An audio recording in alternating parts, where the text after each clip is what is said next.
Okay. Good evening, everybody. Thank you very much for joining us today. Beautiful Thursday evening. I hope you are having a wonderful day. Thank you very much for being here. Um,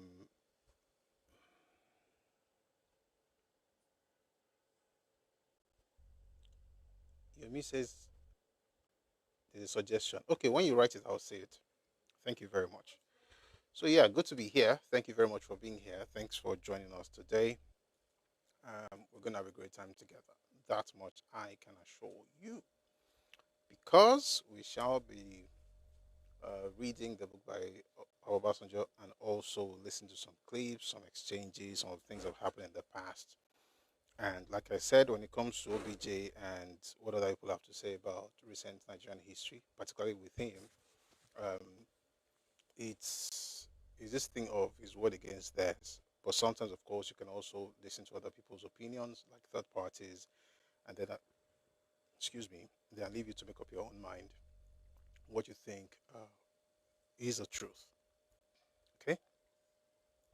So today we're going to listen to different people, um, and then of course to Baba Basanjo himself, and then we will read his book, My Watch.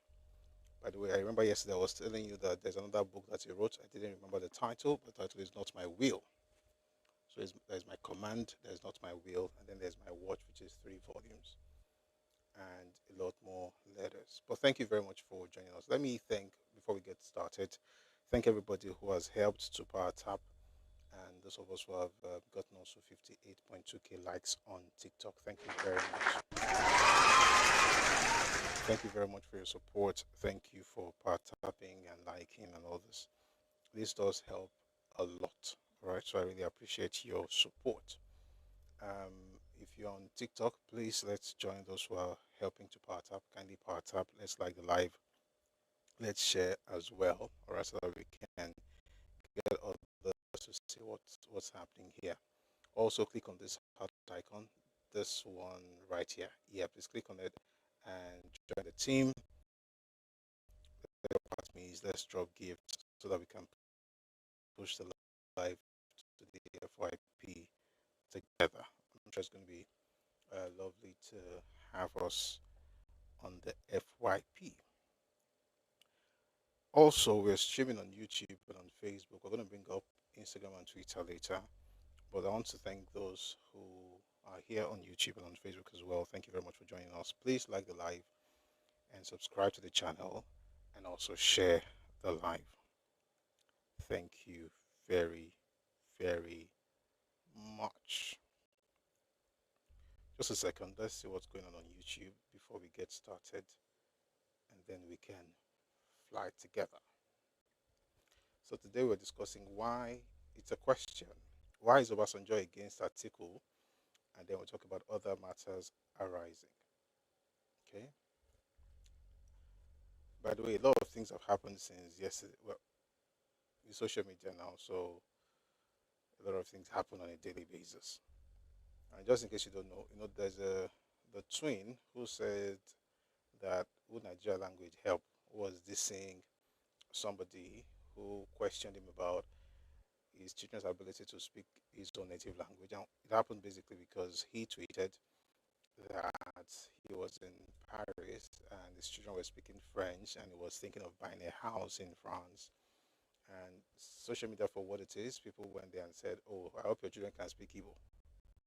Talking to um, Peter of P Square, and he went off. He shouldn't have said it, but people make mistakes. He then went on to say, "Oh, will Nigerian language help?" And that, of course, became a major issue on social media. And he has been dragged and dragged, and is still being dragged. But interestingly, his twin brother. By the way, when Yoruba say that àjùmọ̀bí ò kan tàánú ẹni tó lọ́ọ́ bá rán sí ẹ̀ ló máa ń ṣe èèyàn lórí bákan bákan wáyé ṣé wọ́n máa ń sọ ní àjùmọ̀bí ò kan tàánú ẹni tó lọ́ọ́ bá rán sí ẹ̀ ló máa ń ṣe èèyàn lórí. It's funny how twins will have different perspectives and also will bring their differences on social media. It's weird, but you know, Anyway, all of that to say that the one who made the mistake has apologized, so people should forgive him and let him rest. He said he shouldn't have said that and all of that. So I'm only saying this because we're getting ready for what we're about to get into today. So, shall we begin? So, like I said, sometimes we're going to begin with the news. Some other times we'll begin with um, history. So today is one of those days that we'll begin with history. We'll be reading books. But before we start reading, I'd like you to listen to some clips. You will hear OBJ speak. That's Chief Olusegun Obasanjo, former president of Nigeria. You hear him speak. Um, you hear him speak when he was against Atiku Abubakar. You also hear him speak in support of Atiku Abubakar. Okay, and then like I said, this conversation is not so much this person is right, the other person is wrong. It's just to help us see what probably wouldn't be able to have time to observe on our own. Just give me a second. I'm trying to connect Twitter. It should probably take me just a few seconds or a couple of minutes. 1 second, please.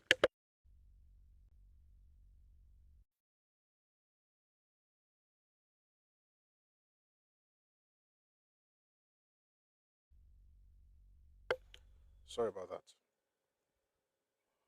Mumbo, just want them, I want them to be here from the beginning so that way all of us are flying together. Please, if you're on TikTok, you said something about.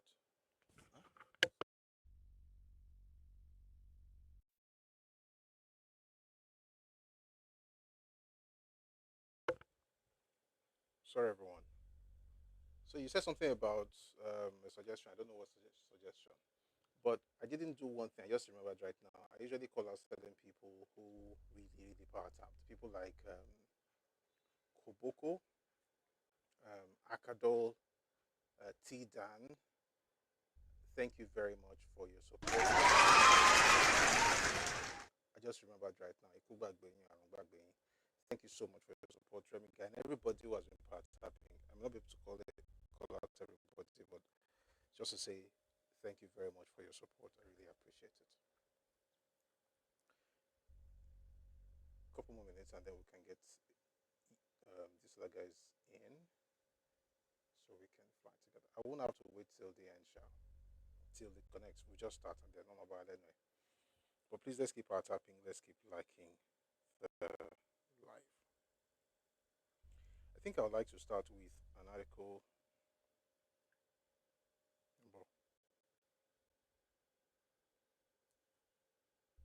Just give me a second.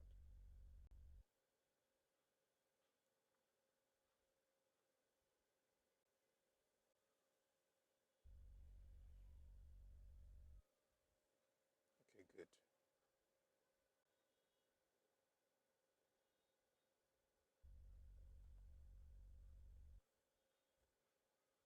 I changed my mind. Let's start with the video. It's more exciting that way. I was right the first time. Let's do video first. So here is Chief Olusegun Obasanjo talking about his 2IC, his second in command, Alaji Atiku Abubakar. Folks on YouTube, thanks for joining us. Welcome, welcome, welcome. Thank you. So let's begin with this short clip that he made recently, and then we'll go on to deeper things where Baba actually expounded on his thoughts on his second in command. Take a listen to this.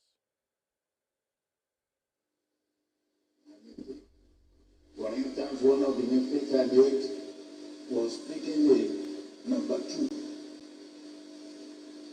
when I was going to become president.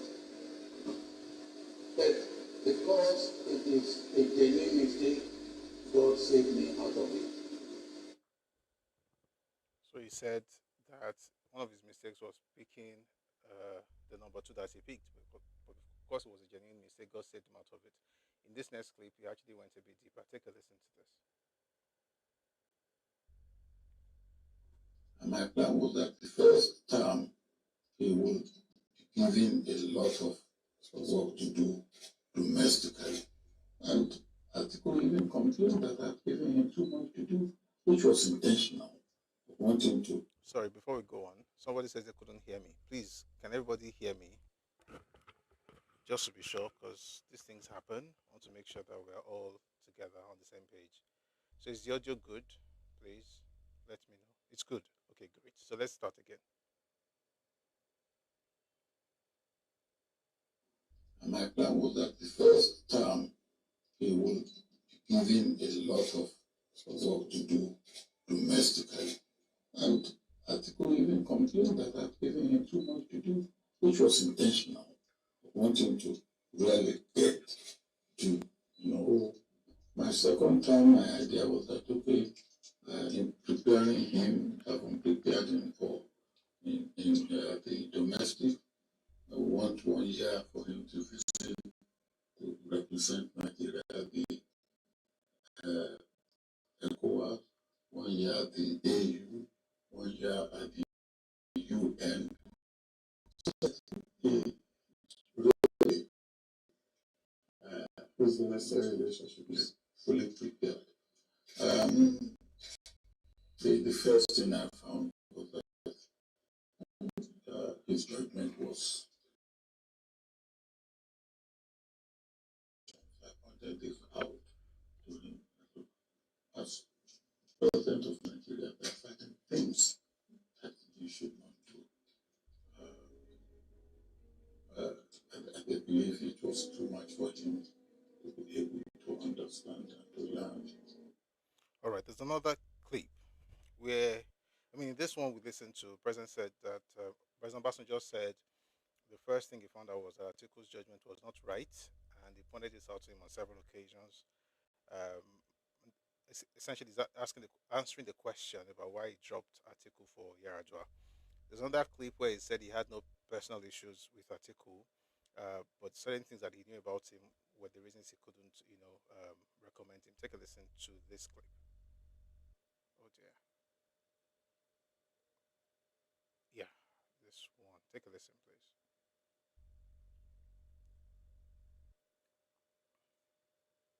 Issue with Atiku, but if I then, with what I know about Atiku, which you can read in my book. Okay, read the book. Are you a member of his family? If, with what I know about Atiku, if I have put Atiku forward, God will not have forgiven me. Okay. Okay. Personal issue with Atiku, but if I then, with what I know about Atiku, which you can read in my book. Okay, read the book. Are you a member of his family? If, with what I know about Atiku, if I have put Atiku forward, God will not have forgiven me. Okay. He mentioned his book. Those things that I have said, as far as my knowledge of Atiku is concerned, I stand firmly by them because they are, to the best of my knowledge, very true. Those things that I have said,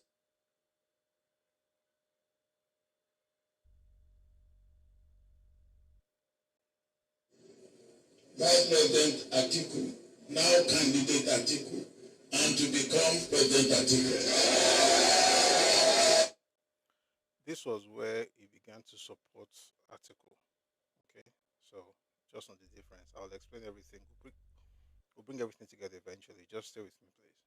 So here, you know what? Before I play this one, so what you've heard so far is Obasanjo's criticism of Atiku, and he has said all kinds of things about the fact that he knew some of the things he did, and he has written those things in his books, and we will be reading those things. However, there was a should I call it a documentary that was made a while back where Oji Zokalu also shared his thoughts about what he considered to be the cause of the friction between the two statesmen. Take a listen to this.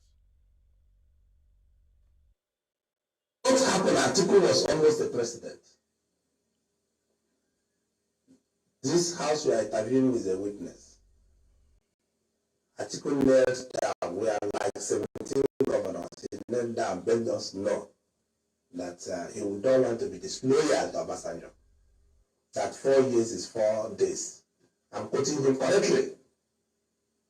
We have gotten everybody to postpone the convention. We have gotten everything that it needs to move forward. But he said, no.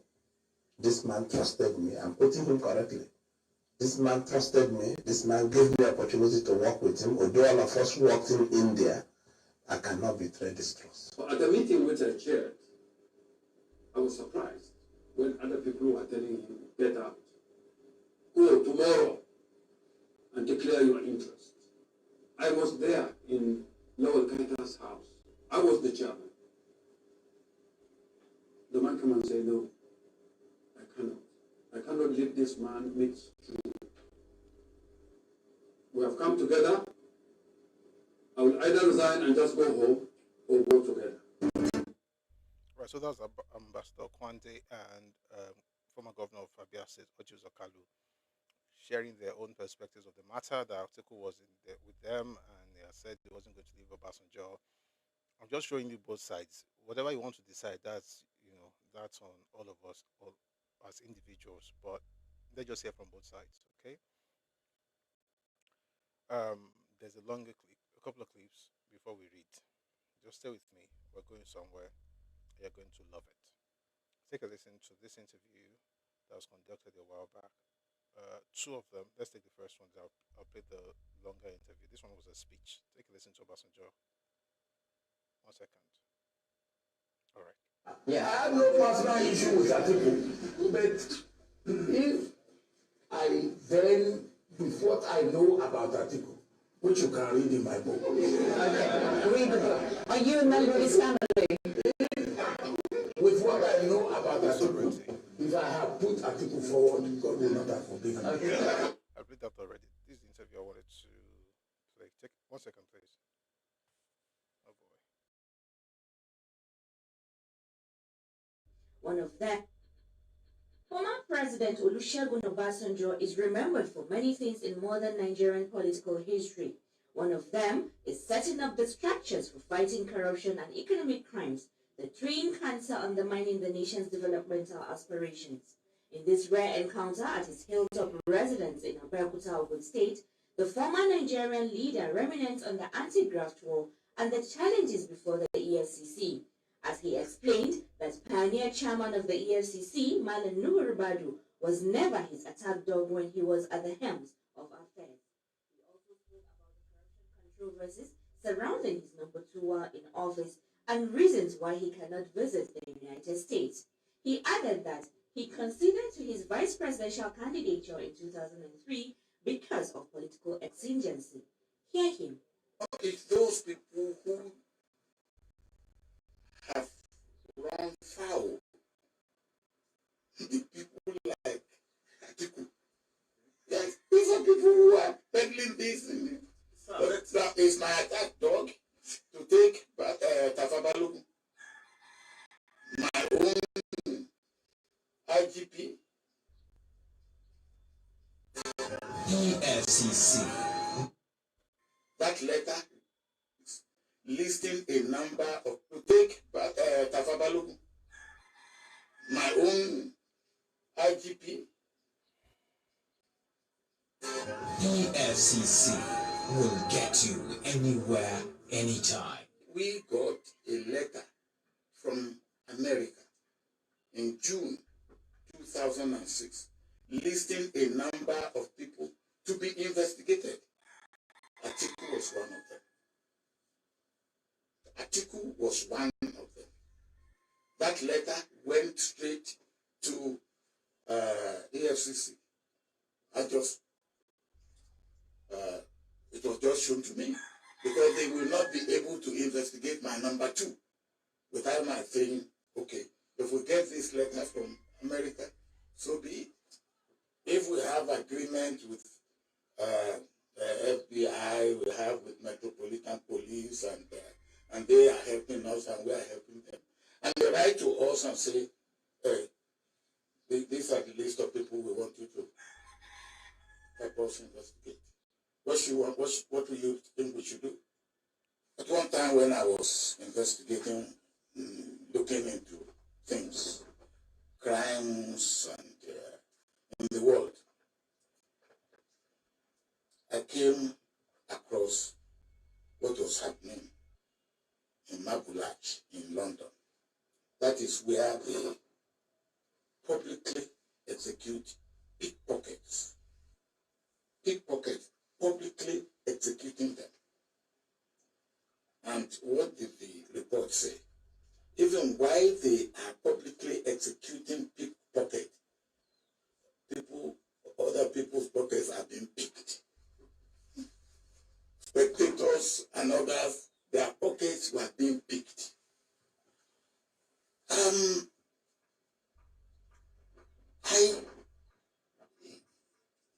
When I was there,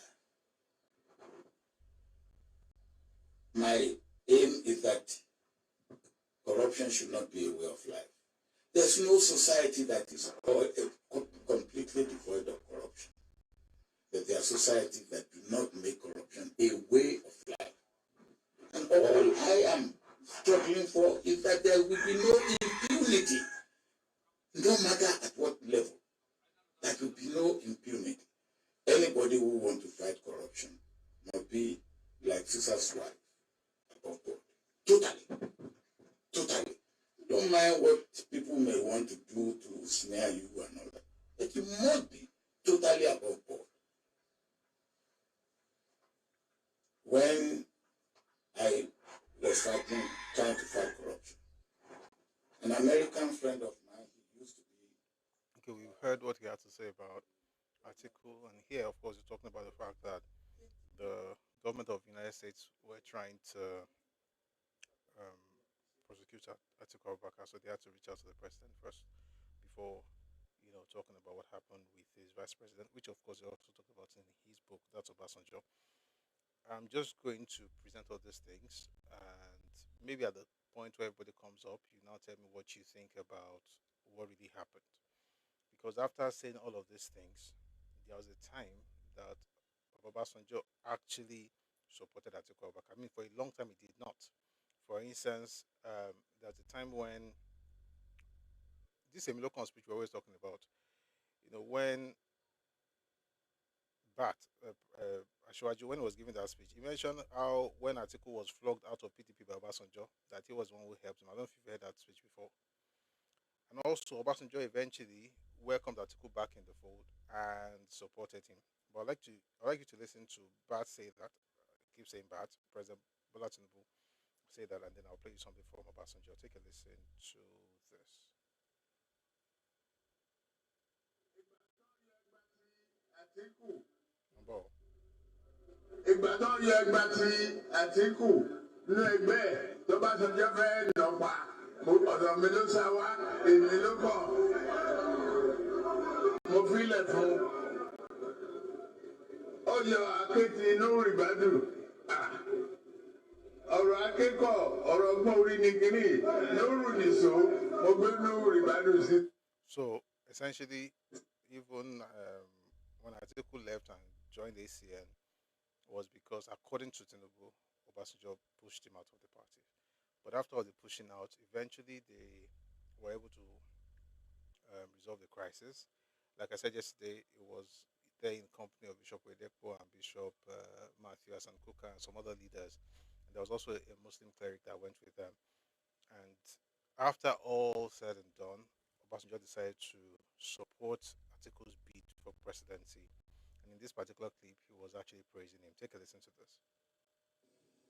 Let me now say this. One of the most ridiculous claims I've had on these issues is that I did not give Atiku chance to preside over the Federal Executive Council because I did not trust him. That's not true.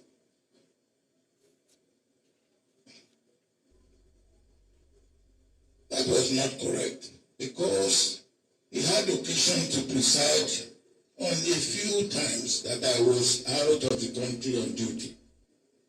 On those occasions, he was in charge of the Federal Executive Council meetings. And no Nigerian chief executive had devolved to his deputy as much as I did to Atiku. I did not need to designate him acting president because the Constitution is clear. When the president is not available, the vice president automatically acts with full powers, and he consults when and if he considers it necessary. So that's all of the clip I wanted to play. The reason I'm playing this thing is because when we begin to read, most of the things you're going to be hearing will be leaning towards Obasanjo's angle because he's the one writing. I haven't seen any book by Atiku. If you find any, please let me know. Maybe I've not researched enough, but I've seen a number by Obasanjo. And I also played the clip where people were also trying to support Atiku, saying that he didn't betray Obasanjo, regardless of what Obasanjo said, over and over again. Okay, I just felt like it's important for me to play both sides before I read. But just in case you didn't hear that part, because it's only one clip, and I've played many clips from Obasanjo, let's listen to Ojus Okado and the ambassador to talk about Atiku one more time, and then we will get into the book. I hope that's fair enough. All right, so please take a listen to this one more time. After Atiku was almost the president, this house we are interviewing is a witness. Atiku knelt down. We are like 17 governors. He knelt down, begged us know that he would not want to be disloyal to Obasanjo. That 4 years is 4 days. I'm quoting him correctly. We have gotten everybody to postpone the convention. We have gotten everything that it needs to move forward. But he said, no. This man trusted me. I'm quoting him correctly. This man trusted me. This man gave me opportunity to work with him. Although all of us worked in India, I cannot betray this trust. At the meeting with the chair, I was surprised when other people were telling him, get out, go tomorrow and declare your interest. I was there in Lord Carter's house. I was the chairman. The man came and said, no, I cannot. I cannot leave this man midstream. We have come together. I will either resign and just go home or go together.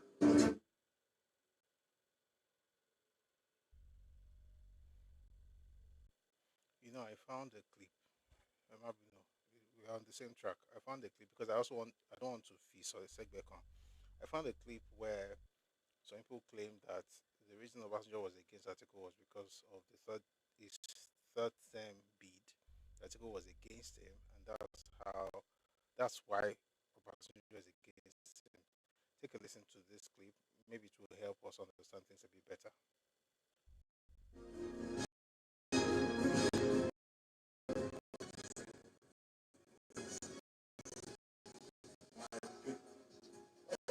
By the way.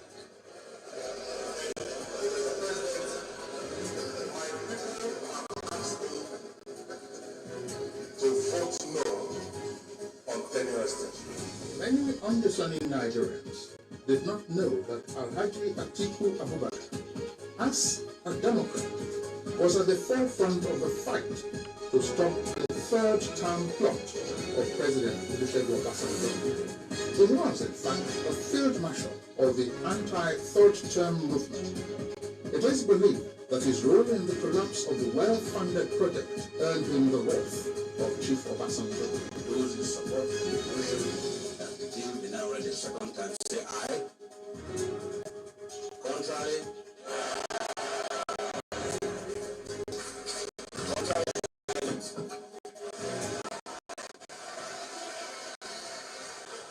So, by this result, the Senate has said clearly and eloquently that we discontinue further processes on this amendment bill. I don't think anybody can speak of that anti-theft struggle in the Senate over and beyond the Formosa. So it was the Vice President Atiku who marshaled the other governors,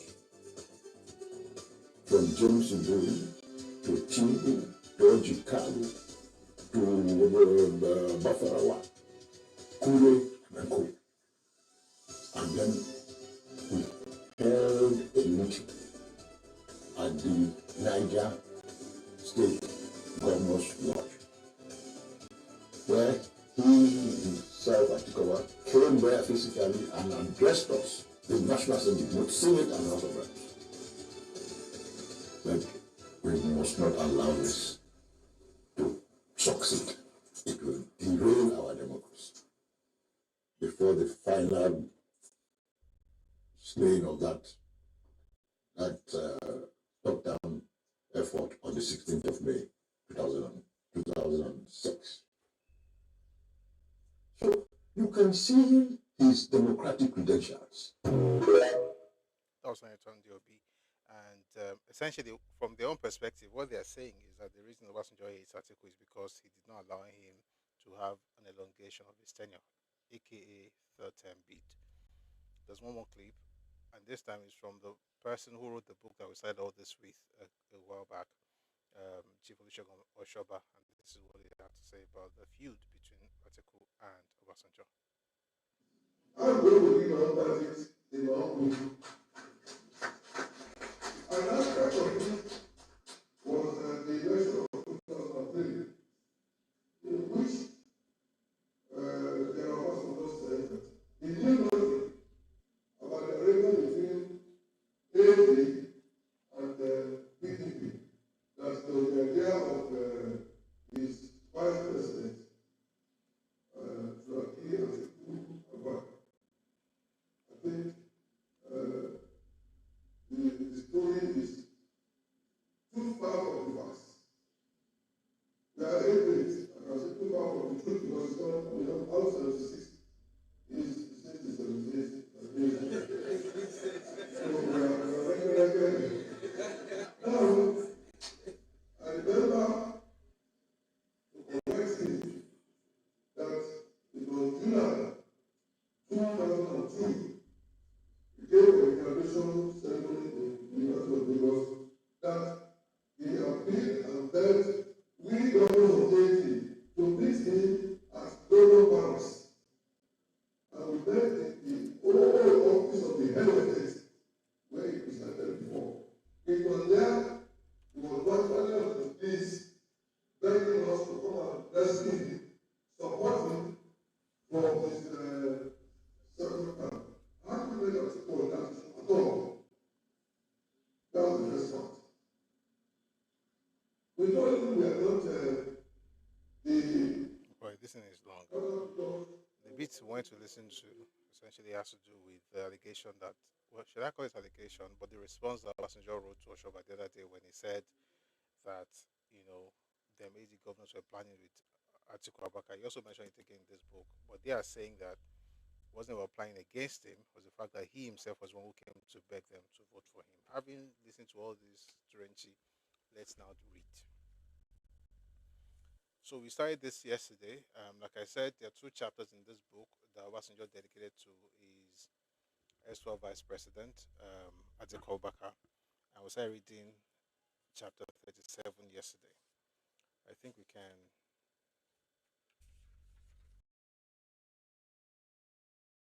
Yesterday, I was just going to read a few paragraphs, and then we'll continue.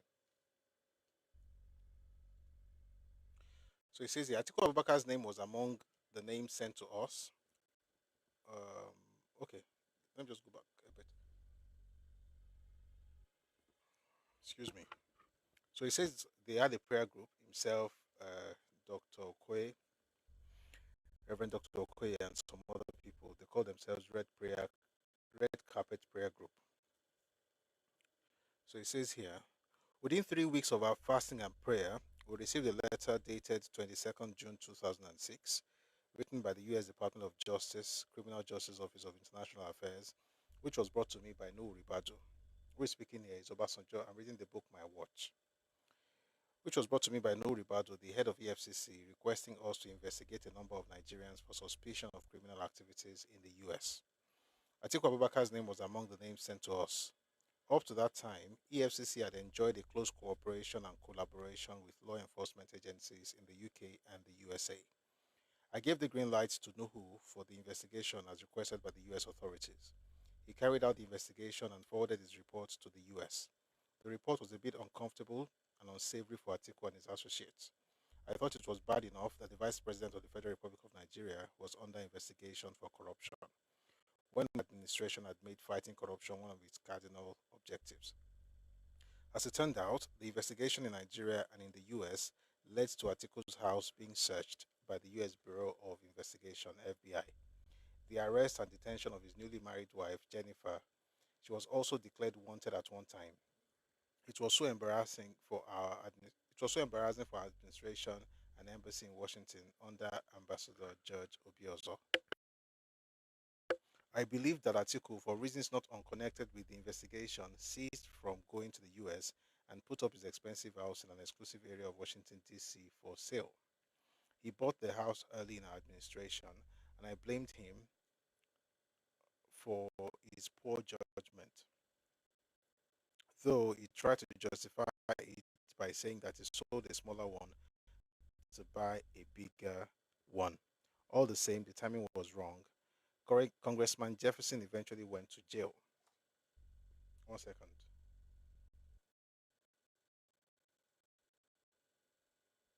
On ball.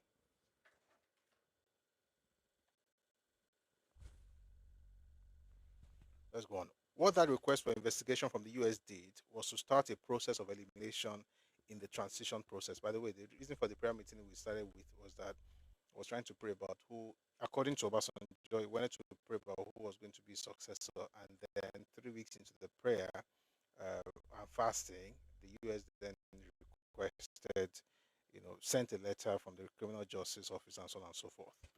With that request for investigation from the US, what that request for investigation from the US did was start a process of elimination in the transition process.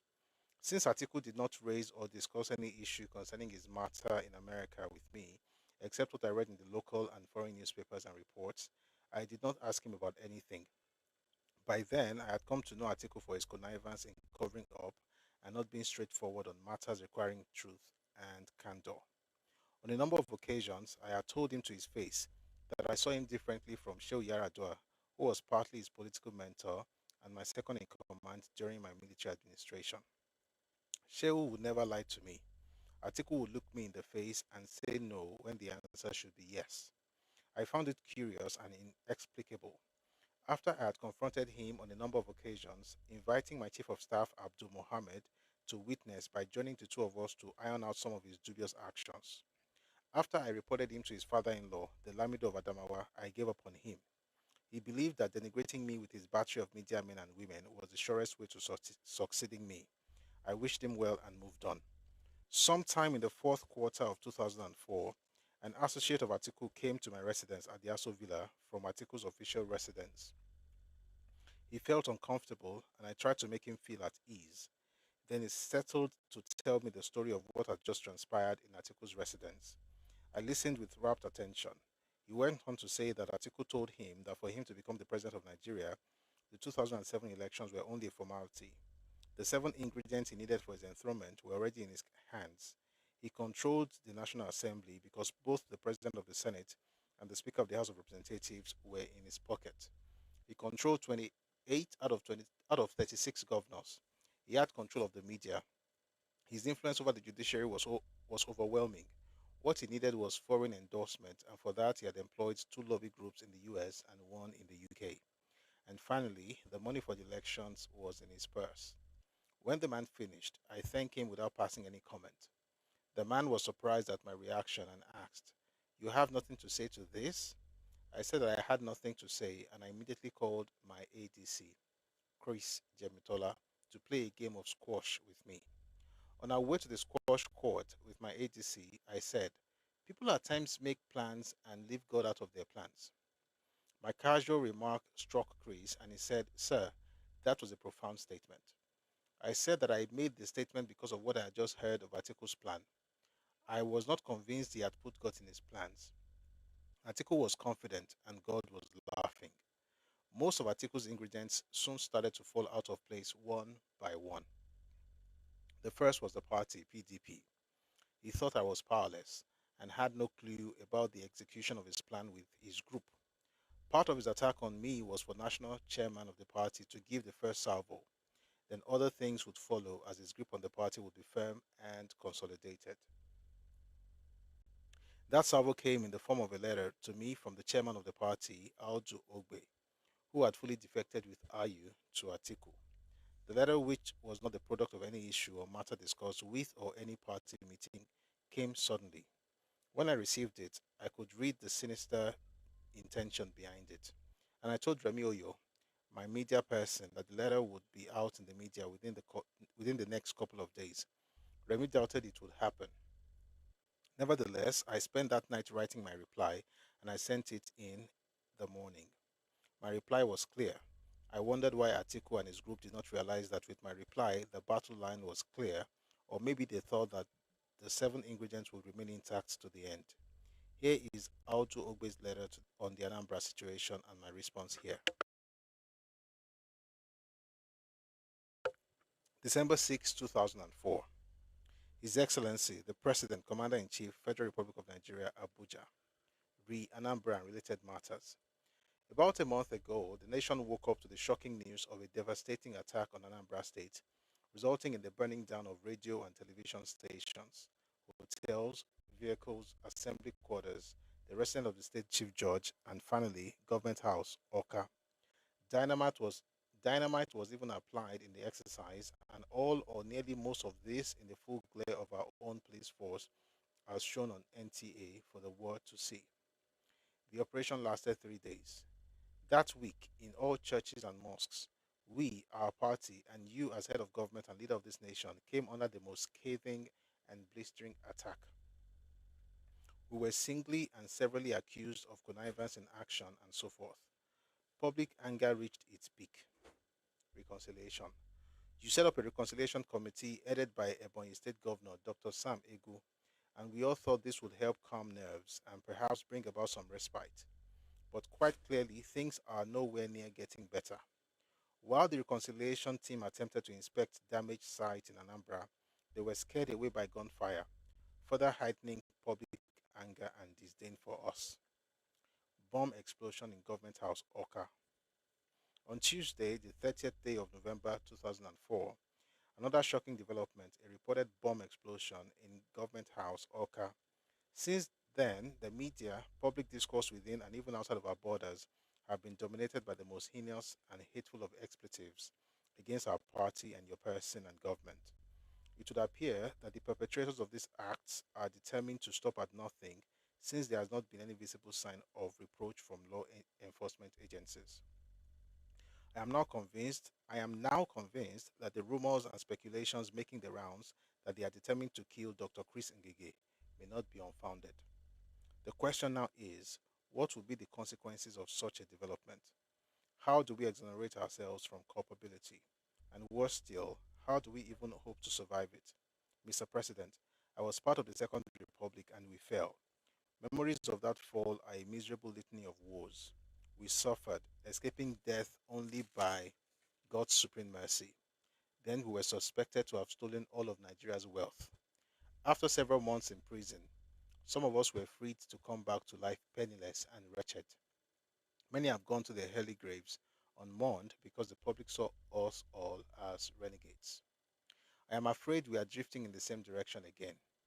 In life, perception is reality, and today we are perceived in the worst light by an angry, scornful Nigerian public for reasons which are absolutely unnecessary. Mr. President, if I write in this vein, it is because I am deeply troubled, and I can tell you that an overwhelming percentage of our party members feel the same way, though many may never be able to say this to you for a variety of reasons. But the buck stops at your table, and in my position, not only as chairman, but also as an old friend and loyal defender of the development programs, which I have never stopped defending, I dare to think that we can, either by omission or commission, allow ourselves to crash and bring to early grave this beautiful edifice called democracy. On behalf of the People's Democratic Party, I call on you to act now and bring any and all criminal, even treasonable activity to a halt. You and you alone have the means. Do not hesitate. We do not have too much time to waste. AI Ogbe, OFR, National Chairman, CC, Corporate Vice President, Chairman Board of Trustees, Speaker House of Representatives. So that was a letter Ogbe wrote to Obasanjo. Here's my response. By the way, all the bombing you are hearing, this was in 2004. Bombing, Anambra. Let's just continue. Here's my response as reproduced below. 10 December 2004. Chief Audu Ogbe, National Chairman, People's Democratic Party, PDP, Party Secretariat, Abuja. I am amused and not surprised by your letter of December 6, 2004, because after playing hide and seek games over a period of time, you have finally, at least in writing, decided to unmask and show your true color. Having made this introductory point, let us go over systematically and in some detail through the whole episode of the Anambra saga. I must add that I have expressed sadness and condemned the wanton destruction of properties that took place in Anambra recently. When it turned out that Governor Mbanuju or Mbadinuju was an unmitigated failure in Anambra as PDP governor in our first term, I made it clear to you that I would not go to Anambra to campaign if Governor Mbadinuju was being sponsored as PDP gubernatorial candidate in spite of his calamitous failure. You did not tell me that you were sending a discreet investigation team to Anambra to find out the situation on the ground. You never said yes or no, but I was determined that in good conscience, I could not go to Anambra to campaign for support and seek endorsement for Governor Mbadinuju. About 6 weeks later, you came to report to me that you have sent 2 people discreetly to ascertain on the ground whether people wanted Mbadinuju or not, and you had received reports that 66 2/3 of the people of Anambra did not want Mbadinuju. For me, what we knew about Mbadinuju in terms of failure to pay salaries, in some cases for over 7 months, which led to school children not being able to take the WASE, that's WAEC, did not need any discreet investigation. However, your discreet investigation convinced you that I was right, and you brought Mbadinuju to me for you and I to tell him that he could not be a gubernatorial candidate of the PDP in Anambra. You rightly, I believe, requested that I should work with you to give him a soft landing, and we agreed to make him an ambassador after the election, and we even agreed on which mission abroad, subject to our success in the elections. Mbadinuju asked for a letter from me, and I refused because I said that my word was my bond, but that you were free to write him one. A few weeks after the meeting, Mbadinuju decamped from our party to the AD and sought election as governor of Anambra on the platform of the AD. When the members of our party started jostling for nomination, as normal with me, I refused to endorse a candidate. It is only after the primaries that the party's candidate becomes my own candidate. And in the case of Anambra, if I had wanted to support anybody at all, it should have been Jerry Ubokwe, because it was one man I knew, but of course I was consistent on my policy. And when Ngige emerged as a candidate of the PDP from the primaries, it was brought to be introduced to me, and of course, he became not only the party's candidate but also mine. After inquiries about the situation in Anambra and about Ngige himself, I made a point to him that he should go and reconcile himself with his father, with whom he was not on talking terms, as I believed it was an abomination for an African son to be in a state of enmity with his father to the point of absolute non-communication. I advised, oh boy, I advised Ngige to reconcile with his father and the rest of his family, and he reported to me that he did. The election took place and Ngige was declared the winner. I congratulated him along with other victorious candidates, realizing that Ngige would need some assistance to help him through the teething problem of his administration. I invited him to consider having a non-partisan honorary committee of elders of the state, and he agreed. I talked to Igwe Nwokedi, Chief Mbasulike Amechi, and the Anglican Bishop of Oka to get 2 more people with them and act as such honorary non-partisan advisory committee of elders for the governor.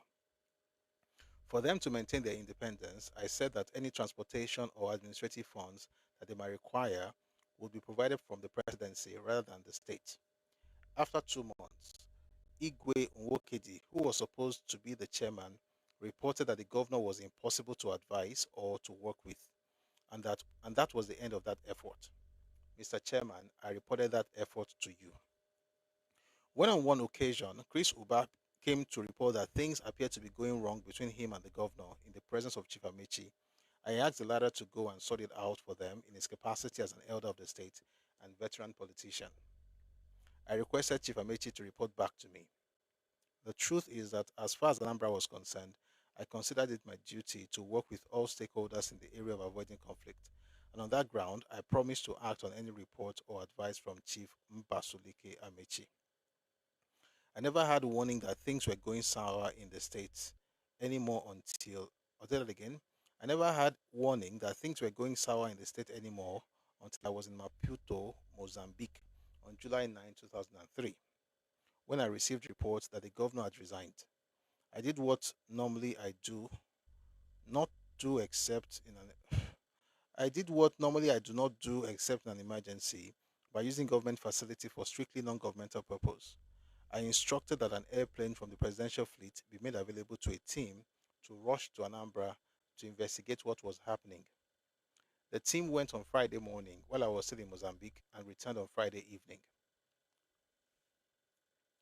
You will recall that the team reported to you and I that what was happening in Anambra required urgent party action to resolve it as a family affair. A Senate panel that followed in the same vein reported something similar. Mr. Chairman, the following Sunday, you received and opened a brown envelope in my residence in Abuja that contained 3 different letters of resignation and a video of announcement of resignation of Governor Ngige. You were as shocked as I was, and you promised to do something about it that night. You left with copies of the documents, and the next thing you did after that was to insinuate that Ngige's problems were caused by me. Unfortunately, as in many other instances, you failed to do what you should have done as the chief executive of the party and rather preferred to insult me, not only as the president of the nation, but also as the leader of the party, which you seem never to recognize or acknowledge. From that point on, I only did my job as a president by investigating what the police did or did not do and dishing out punishment to be confirmed by the Police Service Commission, which in its own report asked for a complete investigation of the matter. That investigation was carried out by the Attorney General, and his report was acted upon. After that, I deliberately remained aloof about political events in Anambra, except whatever may affect security and loss of life and property. I, in fact, asked both Ngige and Chris Uba never to come to my office or to my residence, and you know this. As far as I could remember, a childhood friend of yours, I'll tell that again, as far as I could remember, a childhood friend of yours came with you to discuss the issue of Anambra between you and I on one occasion. Soon after, I briefed the party caucus in detail on my role, on what I saw and did, and the party caucus endorsed every action that had been taken by the executive arm of government in respect with Anambra. A few months later, 2 members of your working committee, Olisa Metu, an ex-official member, and Farouk, the youth leader, came to appeal to me to specially intervene in reconciling Ngige and Chris Uba. I refused initially because I believed it was really the responsibility of the party. But since you had shirked your responsibility as party chairman, I considered and asked the 2 members of the NWC to bring Ngige and Chris Uba to me. That was the only time, after several months, that I allowed them to enter my residence. I was shocked that a man in the position of aspirant or one elected as governor could actually resign on 3 different occasions in writing, and on one occasion, the resignation was on videotape. I also was of the opinion that for Ngige to have allowed that to happen, there must have been some extra legal motivation. By the way, this was when you hear about the Okija shrine thing. Just filling the gap. Thank you. There has been accusation and counter-accusation as reasons for such unseeming behavior. When the 2 of them came to see me, the 2 young men who had brokered the opportunity for Ngige and Chris Uba to see me wanted to leave. I refused and insisted that they had to be at the meeting because I wanted them as witnesses. After almost 2 hours of talk, we dismissed, hoping that fences would be mended and reconciliation would be fully established. They left and waited on the corridors for a while. Olisametu came back and requested that I should meet with Chris Ngige and Chris Uba alone without witnesses for them to feel free to unwind. Again, I did, and that was when I got the real shock of my life. When Chris, when Chris Uba looked Ngige straight in the face and said, "You know you did not win that election," and Ngige answered, "Yes, I know I did not win." Chris Uba went further to say, "Ngige, you didn't, sorry, I'll tell again." Chris Uba went further to say to Ngige, "You don't know in detail how it was done." I was horrified and told both of them to leave my residence. This incident was reported to you because although constitutionally Ngige had been declared winner, for me and I believe for you, there remains a moral burden and dilemma both as leaders in Nigeria and leaders of our party. You did not consider it important enough to do anything or talk about it. I told Ngige that the only way I could live with this moral dilemma, since he had been constitutionally declared as governor, is that I will continue to deal with him in his capacity as the governor of the state in Nigeria, purely and strictly on formal basis, either until he runs out his term, he decides to follow the path of honor, or until any competent authority declares otherwise. That remains my position to date. That notwithstanding, immediately after the Court of Appeal overturned Justice Sunaji's order, the police promptly obeyed. That is what rule of law is all about. Furthermore, based on all that I had heard, I told Chris Uba and Ngige that their case was like the case of two armed robbers that conspired to loot a house, and after bringing out the loot, one decided to do the other in, and the issue of fair play, even among robbers, became a factor. The two robbers must be condemned for robbery in the first instance, and the greedy one must be specially pointed out for condemnation to do justice among the robbers. To me, the determination of the greedy one is also a problem. Maybe they are both equally greedy. Justice, fairness, and equity are always the basis of peace and harmony in any human organization or relationship. Anambra issue is essentially a human organizational and human relationship issue. I was on a tour of 5 countries in 5 days, going from the UK through Finland and Sweden, with a stopover in Libya to Tanzania last November, when the recent issue of violence broke out. The Inspector General of Police, who claimed that the crowd was overwhelming for the police strength, was instructed to double the number of mobile police units by bringing additional men and women from the adjoining states. He did so, and he reported that 19 looters and destroyers were arrested and charged to court, with some vehicles seized. NTA coverage of that unfortunate incident is not the issue. Wars are watched like theatrical plays in the contemporary world. The issue is whether or not the police performed or did not perform their duties. Mr. Chairman, obviously, you do not expect me to do less than I have done. I even went out to do more because since you failed to either resolve the political issues that are intra-party matters and they have then spread to engulf the entire state, or decisively punish any offender, I decided in consultation with Governor Gige to set up a fact-finding and reconciliation committee under the Governor of Ebonyi State to put an end to the violence, create a conducive atmosphere for the governor to return to his station, and to ensure permanent peace, security through reconciliation of the non-warring party members Chris Ngige and Chris Uba and their supporters. And this was after I had a meeting with both the PDP state chairman and the governor.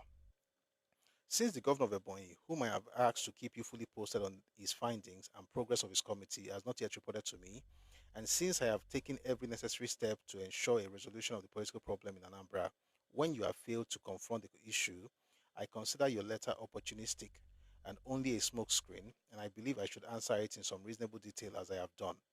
I also took every responsible, I'll tell you again, I also took every reasonable step to beef up security to deal with the situation.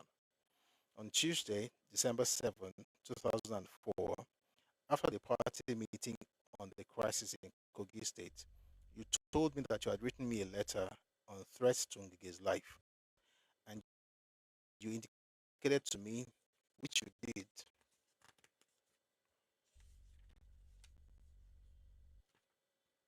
one second,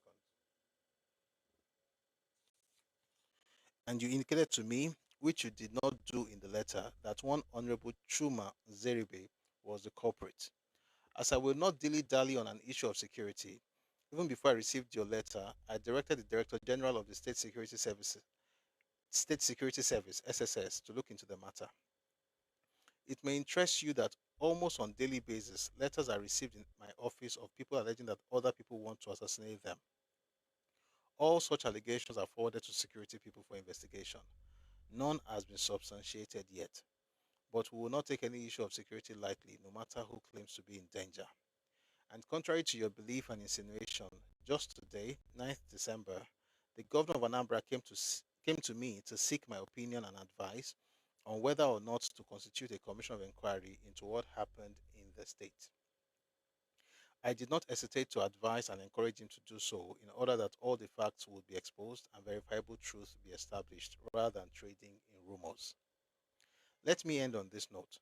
Whatever may be your reason for the ambivalent disposition and handling of the party problem in Anambra, like you have done in other places, and the ulterior motive for your letter, if and when in my capacity as President of Nigeria duty calls for me to act, I will not shirk my responsibility, and we will all, at the end of the day, be at the bar of the public, both at, I'll say that slowly, and we will all, at the end of the day, be at the bar of the public, both at the party level and national level. Let me also say that it is indeed unfortunate that you make so many unnecessary and unwarranted insinuations in your letter about our great country. I have taken judicial note of the ominous comparisons you made between a government in which you participated that was overthrown in a coup d'etat and this present administration. I wonder if that is your wish, since you may not now go out penniless. But whatever agenda you may be working at, God is always in charge and in control. Oh boy, this is. If you the letter I read at first, you will not see all these things there. Let's just continue.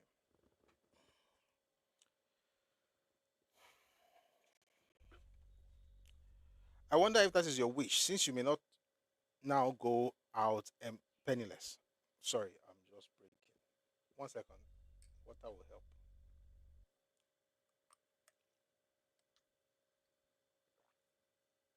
Okay. But whatever your agenda, or whatever agenda you may be working at, God is always in charge and in control. Warped perception must be differentiated from reality. Perception created and manipulated for a sinister purpose cannot be reality. The greatest danger to any country is putting truth out of favor, extolling evils of lies, deceit, treachery, disloyalty, unpatriotism, corruption, and unconstitutionality. That is my greatest fear for Nigeria, and it should be yours and that of any right thinking Nigeria. Not too long ago, I challenged you to think beyond the ordinary, the expected, and the self. I still put that challenge on the table. Let it be on record that I do believe that I have invested the totality of my life in what I may call Enterprise Nigeria. And if it means that in the process of repositioning our dear country for sustainable greatness, what is theirs to me would have to be sacrificed, I will, in good conscience, not hesitate to do so. And if that will enhance Nigeria's development, it is a sacrifice that I will be glad to make. I have reached a stage in life that I have passed the state of being intimidated or being flattered. I can stand before God and man and in clear conscience to defend every measure that I have taken everywhere in Nigeria since I became the president, and will continue to act without fear of favor or inducement. And it does not matter to me what is sponsored in Nigerian media, in particular the print media.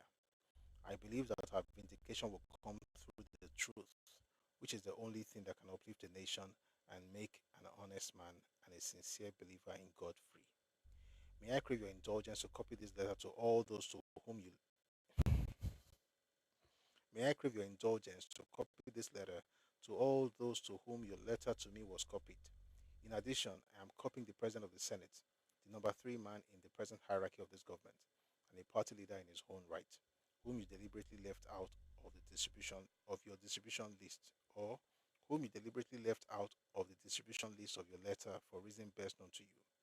One thing I'll never stop doing is praying for Nigeria in general and Anambra in particular. May God continue to bless and prosper Nigeria in spite of the malevolence of some Nigerians. Nigeria is moving to the cruising level and cruising speed. That is the work of God. And what all Nigerians and friends of Nigeria should do is to join hands in hastening the work of God in Nigeria at this juncture. May God help us to help ourselves. I wish you well.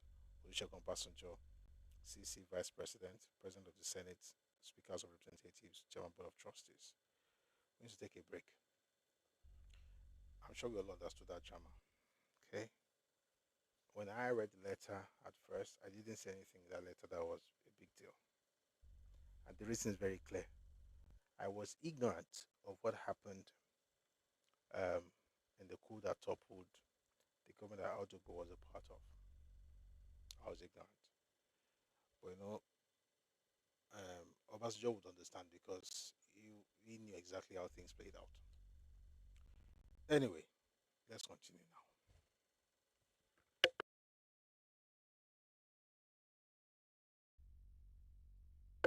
Essentially saying that Atiku used Adogbe, and so Adogbe's letter to him was Atiku's first salvo, right, in his agenda to get him out of office.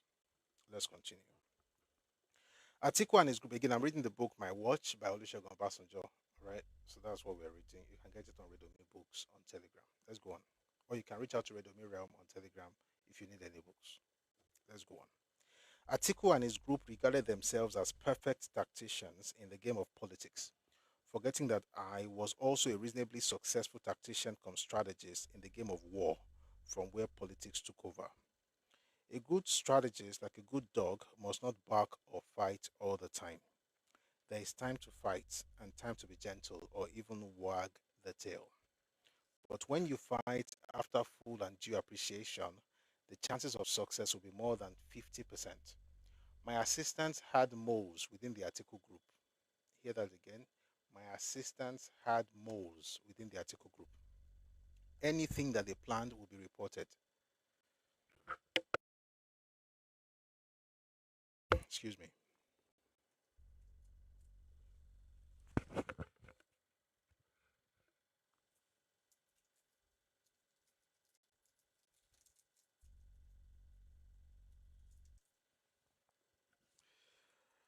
So Mrs. No wonder OBJ served him pounded jam and later asked him to sign his resignation letter. That's how Dogbe. Oh, thank you for bringing that up. Thank you for bringing that up. God bless you. Thank you. I totally forgot that. Thank you. Sometimes when they give us news, we don't get the full gist. When I was reading this, I was just like, at least na in right time. So if you ask me, where'd you get it from? Just say go and read the book. Well, we just usually hear the news. We don't know what happened behind the scenes. But with books written by the players, we can tell, or at least we can know exactly what led to the news that we read or saw at the time. So let's go on. I think I should go back just a bit to give it context. Atiku and his group regarded themselves as perfect tacticians in the game of politics, forgetting that I was also a reasonably successful tactician cum strategist in the game of war, from where politics took over. A good strategist, like a good dog, must not bark or fight all the time. There is time to fight and time to be gentle or even wag the tail. But when you fight after full and due appreciation, the chances of success will be more than 50%. My assistants had moles within the Atiku group. Anything that they planned will be reported. That was the case after Ogbe's letter. They decided that Ogbe would appear remorseful and come with the National Working Committee to apologize to me. It was from their hearts, but to lure me to a killing ground. All pieces of information that were reported were verified because it would not come from only one informant. Timely information is a very important principle of war and also of politics. In politics, just as in war, what matters is not just your plan, but knowledge of your opponent's plan. Knowing their plan, I had the choice of playing along with them or being firm. I chose the latter. I told Ogbe that my relationship with him as national chairman and me as national leader of the party was based on mutual confidence and trust. But with his letter, my reply, and what I knew of him then, I could no longer work with him in confidence and trust. There were only two choices left for both of us in our best interest and that of the party. He leaves as chairman, or I leave as leader of the party. The following Sunday, I called at his house, which I had done on several occasions in the past, when there was an important party matter to discuss. This time, I asked him to give me an undated. I remember now. There's an interview that Aldogbe granted. Have you seen that interview where he talked about this letter? What he did not tell us, right, is that some drama had gone on behind the scenes. If I find you that letter, if I find you that video, I'll play it for you. If not, then I'll continue. But I think it helps now to play some of these videos from time to time so that we're able to connect the news and history. Is that okay? If I don't find it, we'll find it some other time. But if I can, let me try.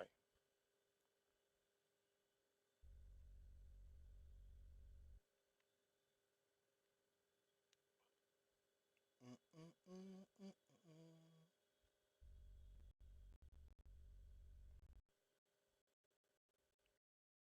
Okay, 1 second.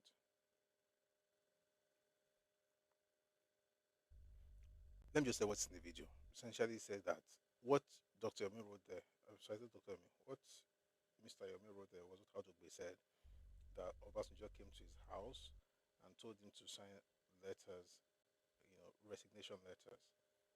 But Kofi did to see. Give me a second. I think I should be able to find you something. Take a listen. Ah, Ogun.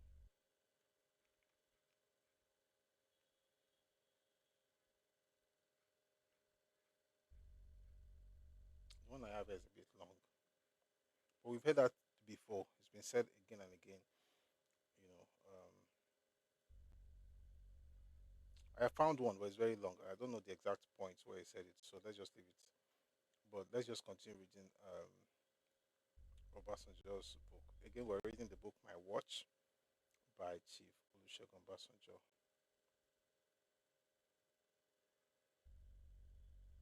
Let's go back to the book.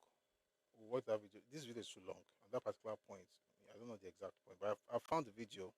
It's just that the one I found. Wait, oh, this one he said he did not even force him to resign. We'll play the video later. Let's just read. These politicians, the kind of thing what they didn't do in the back room. No good. Go just a fight for nothing. We don't understand. Where were we? It says here, I had the choice of playing along with them or being firm. I chose the latter. I told Ogbe that my relationship with him as national chairman and me as national leader of the party was based on mutual confidence and trust. But with his letter, my reply, and what I knew of him then, I could no longer work with him in confidence and trust. There were only two choices left for both of us in our best interest, and that of the party. He leaves as chairman, or I leave as leader of the party. The following Sunday, I called at his house, which I had done on several occasions in the past when there was an important party matter to discuss. This time, I asked him to give me an undated letter of resignation as the national chairman. I waited. He gave me, but it was wrongly addressed to me rather than to the national secretary of the party as stipulated in the party's constitution. Ogo reported to his group, and it was decided by them to play on and to wait for my disgrace whenever I presented a letter of resignation not addressed to the national secretary. The informants did their job, and I once again paid another visit to Ogbe at his residence. He entertained me to meal and drink, and changed the addressee on his letter of resignation. It would appear he never reported the change to his group. When I considered it opportune and appropriate, the letter was dated and presented to the National Executive Committee of the party, which regrettably accepted the resignation. Regrettably, bow. Which regrettably accepted the resignation. With that, whatever control Atiku claimed to have over the party began to crumble. But it did not. But he did not think so, and went on to boast that if I made my daughter the national chairman, it would be a matter of weeks, not months, before he would put her in his pocket. I therefore had to look for a successor chairman who would be too big, uncompromising, and inflexible to be lured and controlled by Atiku.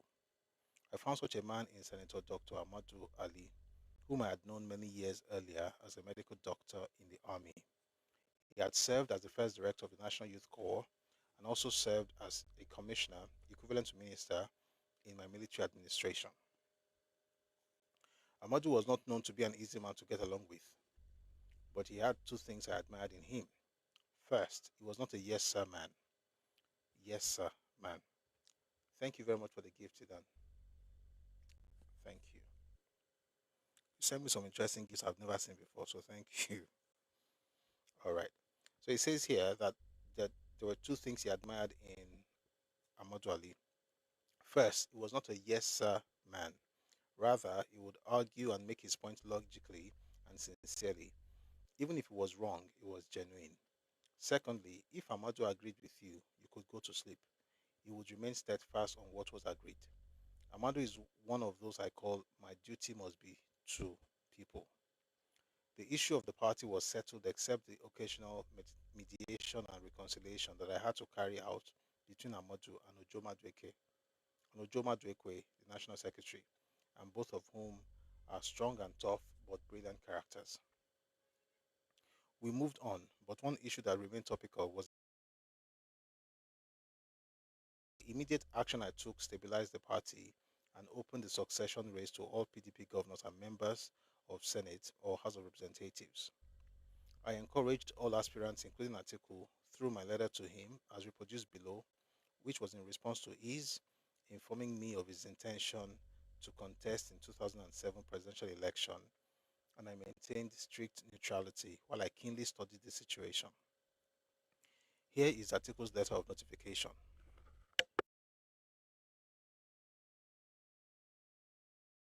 Here is Atiku's letter of notification. 11 April 2006. Chief Olusegun Obasanjo, GCF, President and Commander-in-Chief, Federal Republic of Nigeria, State House, Abuja. The 2007 presidential election. This is Atiku's letter to Obasanjo. When, as president, you led us out of the years of the locust in 1999, we inherited a country in deep economic crisis owing to decades of excessive direct state involvement in all spheres of economic activity, corruption, inefficiency, and unsustainable debt profile. Our physical infrastructures were in a serious state of dilapidation, and the security of persons and property could not be guaranteed. Our nation was being torn apart by a rising wave of ethnic militancy owing to claims of marginalization and inequitable allocation of resources, especially from our oil revenues. In addition, years of military rule had bred a culture of arbitrariness, flagrant abuse of human rights, and disdain for the rule of law, all of which relegated us to the unenviable league, all of which relegated us to the unenviable league of pariah states in the Committee of Nations. Consequently, we decided that our country was in dire growth and promote competition and efficiency in a deregulated environment. We also resolved to improve our security and our infrastructure, enthrone transparency and accountability, and combat corruption through the establishment of institutions that would effectively regulate the conduct of public and private sectors. Admittedly, we have encountered a lot of challenges in the implementation of these policies. This includes the discovery that the level of infrastructure, say that again, this includes the discovery that the level of infrastructural and especially institutional decay was deeper than we thought. See opposition from entrenched interests as well as serious inadequacy of the available number of competent and committed personnel. In spite of these enormous challenges, we have, under your exemplary, inspiring, patriotic, and courageous leadership, made tremendous progress in moving the nation towards a private sector led economic, improved infrastructure, and security. The unwavering pursuit of a series of singularly effective but mutually reinforcing economic policies, which are encapsulated in the NEEDS document, NEEDS as in NEEDS, has not only led to macroeconomic stability but has also earned us an unprecedented debt relief. Besides, except for a few areas such as employment, we have exceeded our targets in all macroeconomic indices. We have also been able to provide the needed environment for attracting foreign investment. The cumulative effect of all this is that Nigeria is now being rated as one of the emerging strong economies in the world. Your skillful conduct of our foreign relations has moved us far away from the pariah status, which we inherited, to a position where we command the respect of the international community. We have provided effective leadership not only in the West African sub-region, but also in Africa, and indeed the Commonwealth. Your untiring crusade for fairness in matters of foreign debt and international trade has brought a lot of benefits to all the disadvantaged nations of the world. I think he meant disadvantaged nations of the world. Our very keen awareness that policy inconsistency has been the bane of our development efforts informed our decision to establish and strengthen institutions such as the Budget Monitoring and Price Intelligence Unit, otherwise known as Due Process Office, ICPC and EFCC, that can guarantee the effective implementation and sustainability of our reforms. We have also established and or strengthened regulatory authorities in the communication, power and banking sectors.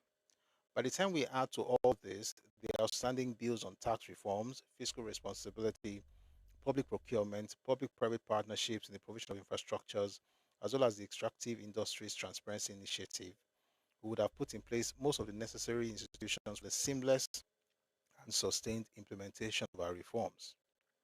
We have taken all these steps because of the irrefutable fact that the ultimate guarantee of sustainability of our reforms is the existence of strong and viable institutions, as well as competent and committed people to make them work. Besides, in today's globalized economy, the rules of the game are clearly and universally spelt out, and many nations that fails. One second, please. Sorry about that. Just want to be sure that we're good. Let's go on, please. Sorry about the break. Let's go on. Where were we? Okay. We have taken all these steps because of the irrefutable fact that the ultimate guarantee of sustainability of our reforms is the existence of strong and viable institutions, as well as competent and committed people to make them work. Besides, in today's globalized economy, the rules of the game are clearly and universally spelled out. Attract appropriate sanctions or simply fall by the wayside. Nations and institutions are daily facing the imperatives of changing or becoming not only relevant but also the danger of exposing their citizens to avoidable hardship. Nigerians are already beginning to savour the benefits of our recent efforts. A relapse to the old ways of doing things is therefore inconceivable and unacceptable. In the light of the foregoing, it is my considered view that the critical requirements and challenges for the next president are the patriotic zeal and commitment to nurture and ensure the effective functioning of the aforementioned institutions, which constitute the bulwark of our economic reforms. Other requirements and challenges are the ability to remain focused on the reforms until Nigeria is well positioned as a major player in the global economy, and until our laudable achievements at the macroeconomic level are translated to visible improvements in the living standards of Nigerians. Furthermore, since it is generally accepted that it is only in a truly democratic environment that the talent and creative energies of the citizenry can be unleashed, there must be a commitment to the strengthening of democratic structures. In short, we are the threshold of a most critical period in our national life, which requires total commitment and demonstrate ability to build on the achievements already recorded to transform the nation. I believe, however, that I have the capacity to grapple with these challenges, my diverse people of this country, and to gain a lot of insight into what is needed to keep this country, I'll say that again, and to gain a lot of insight into what is needed to keep this country united and strong. More importantly, in my 7 years of tutelage as a vice president, I have benefited tremendously from your vision, uncommon degree of commitment, and patriotism. Besides, I have been privileged to participate in and make my modest contributions to the formulation of our various socio-economic policies, to which I am genuinely committed because they are entirely in consonance with the natural disposition I have developed as a result of my managerial experience in the public and private sectors of our economy. Our journey so far may have been checkered, but I have never shied away from challenges and responsibilities. Each time I have been assigned a role either on or an ad hoc, I'll do it again. Each time I have been assigned a role either on an ad hoc or long term basis, I have approached it with the determination to work assiduously and to act decisively to deliver the desired results. Each time, let I go. If I were reading this thing to myself, I'd have finished it too. By the way, Sorry, I need to rest. Somebody said I will read very fast. Anything I'm reading that you think is fast, actually me slowing down. Like Matikakini Tanataro. It is well.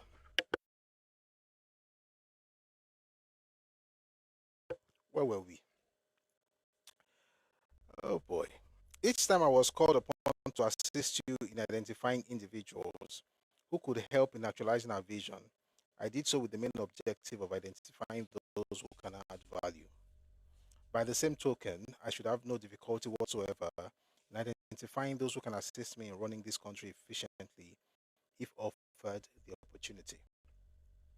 Besides, I believe that God will keep you physically strong and intellectually sound so that you can continue to. In the light of the foregoing, that I write to respectfully inform you of my intention to offer myself as a candidate in the 2007 presidential election that is expected to usher in a new government at the expiration of our tenure in May 2007.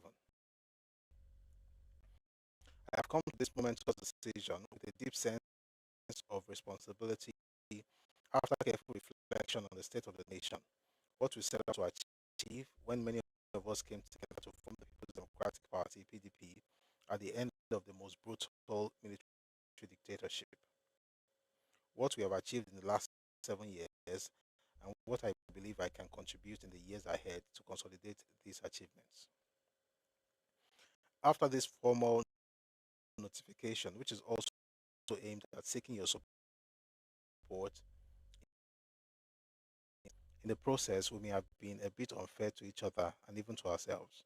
I only pray that we will live long enough to write our memoirs and that with the passage of time, we will be as kind as possible in judging each other. Mr. President, let me assure you, however, that I do not and have never taken things personal.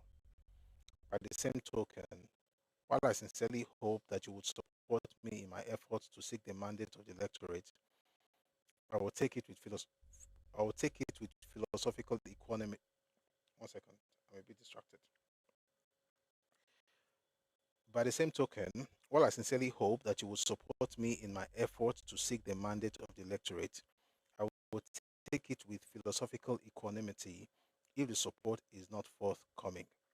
Whatever your decision in this regard, I will still hold you in very high esteem as a benefactor.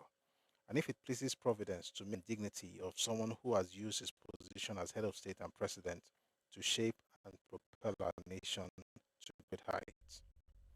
Besides, I will strive to give you the greatest honor by upholding those ideals, by pursuing those policies that are surely bringing our nation to the political and economic mainstream of the world.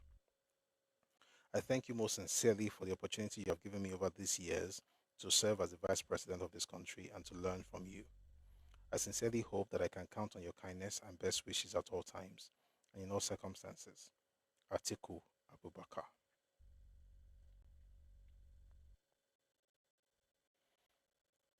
My response thus: 18 April 2006, Alhaji Atiku Abubakar, Vice President, Federal Republic of Nigeria, State House, Abuja, re the 2007 presidential election. We're about to read something long. I need to take water. Hold me, oh, hold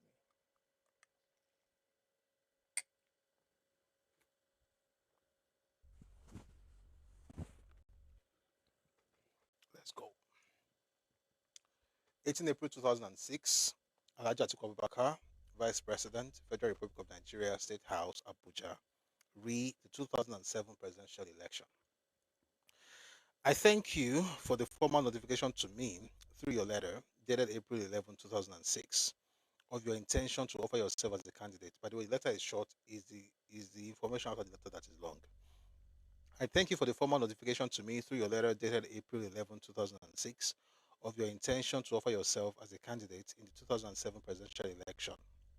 I note that this notification comes to me after you had publicly declared to Nigerians and indeed to the whole world of your intention. It is reassuring through to read, excuse me,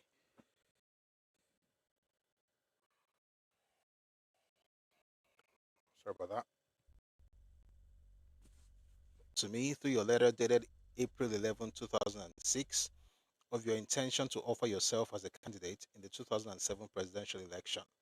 I note that this notification comes to me after you had publicly declared to Nigerians and indeed the whole world of your intention. Thank you, Tidan. It is reassuring, though, to read of the success of this administration as contained in your letter, but I am quite certain that if all concerned had supported the reforms committedly and sincerely, we would have moved even further and faster. However, I commend the efforts of loyal and committed members of my economic management team, without whom we would not have been able to claim the success that we are now all claiming.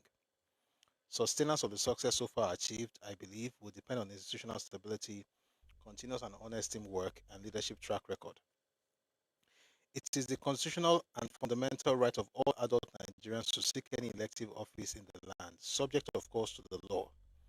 As a loyal and disciplined member and leader of our political party, the PDP, my support for any individual for elective political office will depend on the party's decision. I wish you the best of luck, Olusegun Obasanjo.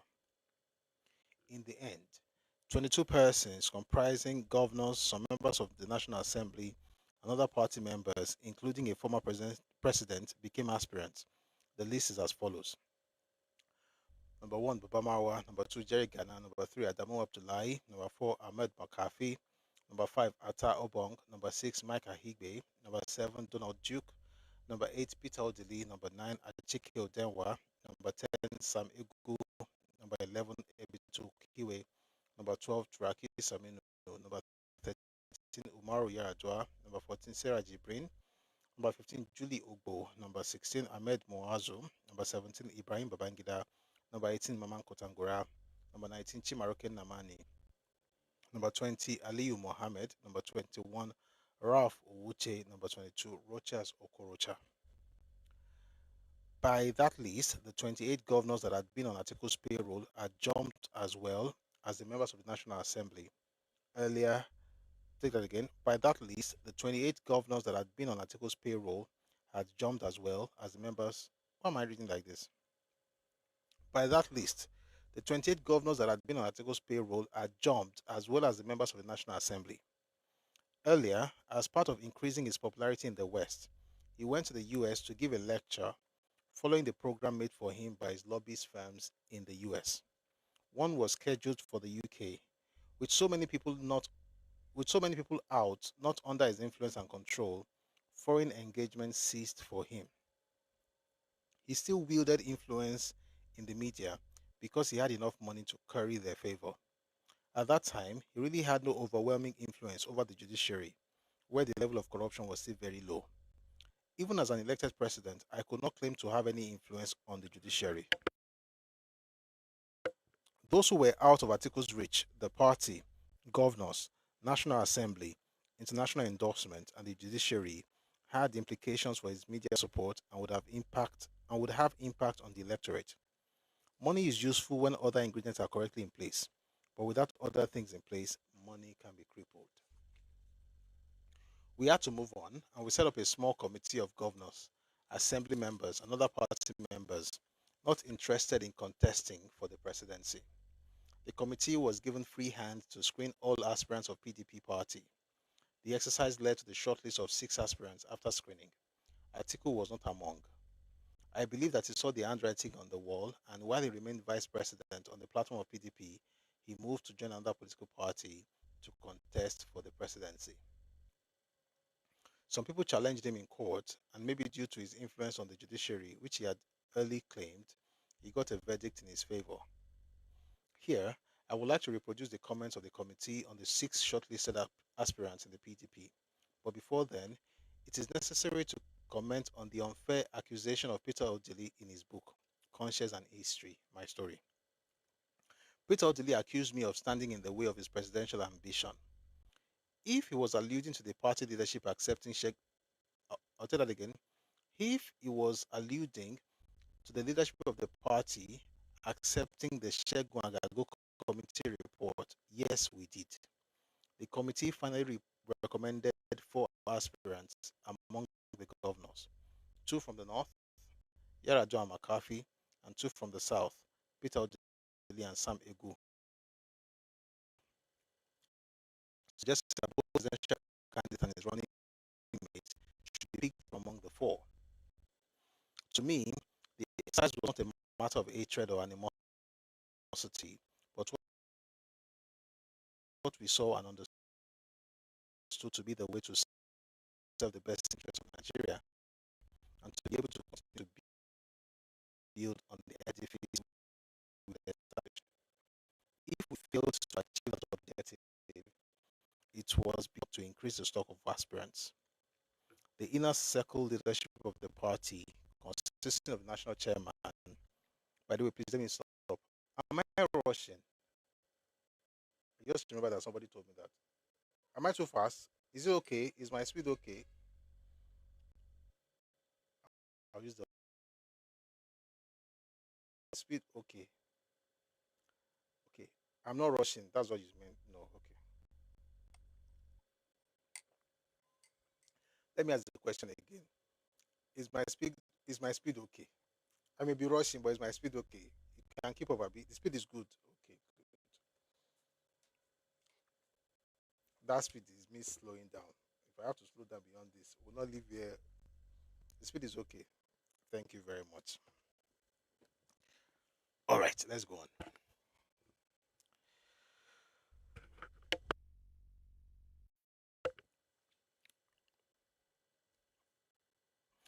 It says here, when I saw the lineup of the aspirants and with my knowledge of each of them and the national political situation, I had encouraged Umar Yaradua and Peter Odili to increase the stock of aspirants.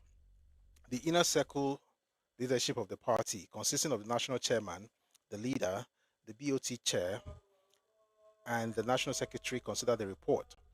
Our observation and study of national secretary, no, our observation and study of the situation was that politically we had not yet reached the stage where a president from the south would succeed an outgoing president from the south, or vice versa for the north. We pray that we get there in the nearest time possible, as long as merit is the yardstick. We were proved right in our observation, and the study of the situation, judging by the upheaval that followed the legitimate issue of Jonathan completing the unexpired term of Yaradua. The committee's write-up also tended towards observation of the party leadership. The committee was made up of 4 governors who had no presidential ambition and 1 senator and 1 member of the House of Representatives. Dr. Shegun Agagu was the chairman of the committee. The committee's comments on the 6 aspirants initially shortlisted follow. Number 1, Ahmed Makafi. As the governor of a cosmopolitan Kaduna state that is perennially affected by ethnic and religious related conflict, he has done quite well holding the state together and achieving peace. He is also reputed to have performed well in his duties in the state. He is young and intelligent and particularly liked by his colleagues. Number 2, Ahmed Moazu. As governor of Bauchi State, he has recorded important achievements in education and infrastructural development. It is to his credit that almost every village in Bauchi is connected to the national grid. He has also done a lot in restoring the glory of the Yankari Game Reserve as an important tourist attraction. Even though he is very sociable and highly intelligent, he seems unable to stand firm on issues. Umar Yaradua, the younger brother of late Sheikh Musa Yaradua, he is very calm and intelligent. He is the one that is most highly rated in the integrity test among all the contenders. As governor, he has also performed very well in Katsina against all odds and local tendencies, especially in the areas of primary education and health. In the area of agriculture, he has led the way in providing funding for small-scale farmers. In terms of character and integrity, he rates very highly. Number 4, Donald Duke. He is very articulate and visionary and has demonstrated lots of promises. His performance as governor of Cross River State is highly commendable, particularly in the area of tourism, commerce, environment, and education. His TINAPA projects demonstrate an outstanding ability for creativity and innovation in pursuing economic growth. His introduction of free textbooks for secondary school students in the state is also a landmark achievement in the area of education. However, we think that even though he has capacity and intellect to execute party programs, the current political calculation and trend put him at a very disadvantageous position electorally, saying that he is from the south. Thank you, Tidan. I got the point. Thank you. Number 5, Sam Egu. He exhibits loyalty, dedication, and commitment to the party and the government. He has also done relatively well in his state. He's about the first governor to declare free and compulsory education at both primary and secondary levels. The construction of a multi-million naira fertilizer blending plant in Ebonyi is also a major achievement of his government. However, he does not have sufficient political steam, even though he is well accepted by his colleagues. Number 6, Peter Odili, two-time governor of Rivers State. He has done relatively well as governor. His administration is noted for its revolutionary approach to power generation through the Independent Power Project. He has also recorded significant achievements in infrastructural development as well as education. He has also shown a lot of commitment and loyalty to the party. However, for some inexplicable reasons, he does not enjoy support from other governors. He will also be disadvantaged for the same reasons we have expressed above for Donald Duke, even though he has a lot of firepower. The criteria used by the committee in assessing the aspirants include: number 1, integrity. It is integrity that allows for consistent and moral interpretation of issues and dictates where the president should stand. It is the pillar for all other qualifications of leadership, and therefore the most important. It is this quality, more than any other, that the president needs in order to gain trust, rally the people behind him, and guide the country in the right direction by sheer moral force of character and show the way to follow. The president must also be seen to possess integrity in order to project the country to the rest of the world as a credible member of the global community and one who is able and prepared to play by global ethical standards and universal code of behavior. The president that Nigeria needs, therefore, is the one who does not only possess integrity but is widely believed to do so. Number 2, acceptability. The president must be widely acceptable to the generality of Nigerians. He must inspire trust and confidence. He must be the one that best represents the aspiration of the majority and has the ability to generate the necessary consensus on national issues. In a complex country like Nigeria, with strong centrifugal forces, this is a vital quality that the president must possess. Number 3, performance. Oh, thank you for that. Number 3, performance. The aspirant must have a track record of performance. He must have demonstrated the ability to initiate and execute policies that improve the quality of life of the people. He must also possess demonstrable capacity to engage reform issues and understand development priorities in a 21st century emerging economy. Number 4, contribution to the party. The party represents the vehicle for aggregating the cacophonies of voices and interests that democracy provokes. It is the ideological anchor of the government and a forum for generating and achieving the critical consensus on complex issues. It is also the vehicle for mobilizing broad-based political participation by the people. Therefore, the president and Nigeria needs must have a track record of respect for party authorities and contribution to the nurturing and development of the party, both at the state and national level. Loyalty. The president Nigeria needs must be seen to be faithful and loyal to party ideals and party leadership and must be able and willing to abide by party decisions. Meanwhile, again, about mid 2006, I took stock of the reforms that we had embarked upon in ministries, departments, and parastatals.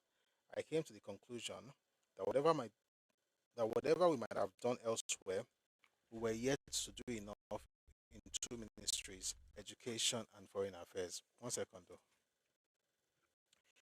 Education had been checkered by the delay of the Senate in confirming the minister I intended to post to the ministry, Professor A.B. Borishade, and foreign affairs by the lack of understanding of what was required by Ambassador Oluwadeniji. He was more technocratic than ministerial. Time was running out, and I believe that there were three out of my ministers that could carry out the reform I would like to see in the two ministries. The three of them we engaged The three of them were engaged in ongoing reforms in their ministries.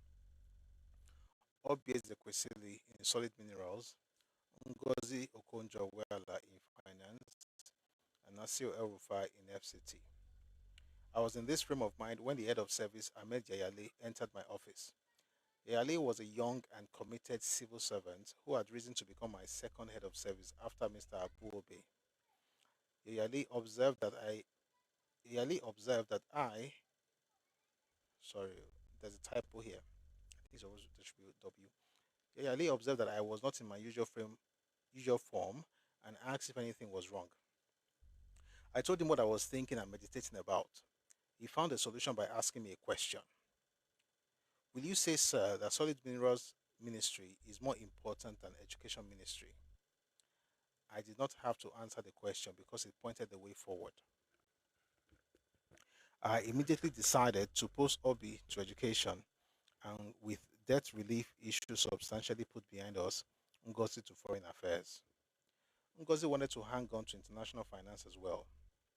Although that had very little, if at all, to do with foreign affairs, I considered and persuaded her successor, Nenadi Usman, a Minister of State, to understand.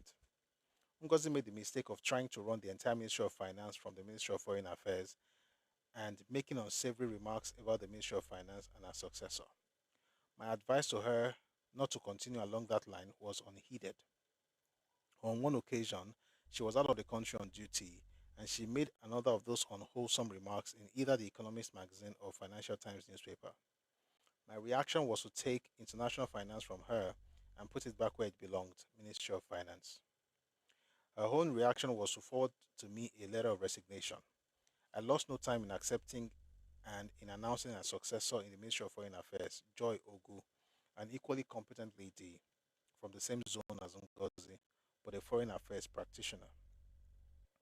I had to act quickly to avoid being stormed with pleas, which had happened before when she came to serve voluntarily under the auspices of UNDP. Ngozi is extremely competent, particularly technically.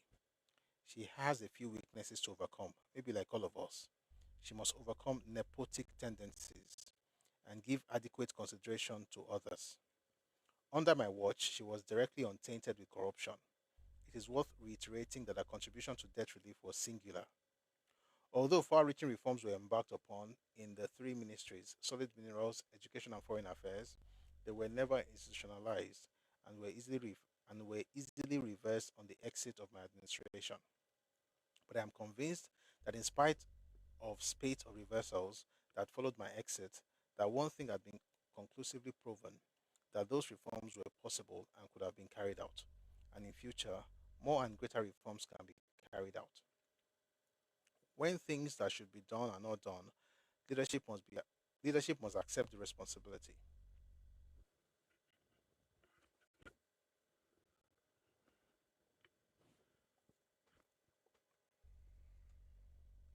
When things that should be done are not done, leadership must accept the responsibility. It must also be said that almost anybody can be placed in a job role if that person demonstrates a high level and quality of knowledge, competence, and performance. So there's always a choice, and that is what politics, management, and administration are all about. What choice is made, how well executed, what results is achieved, and who are the beneficiaries and who are the losers.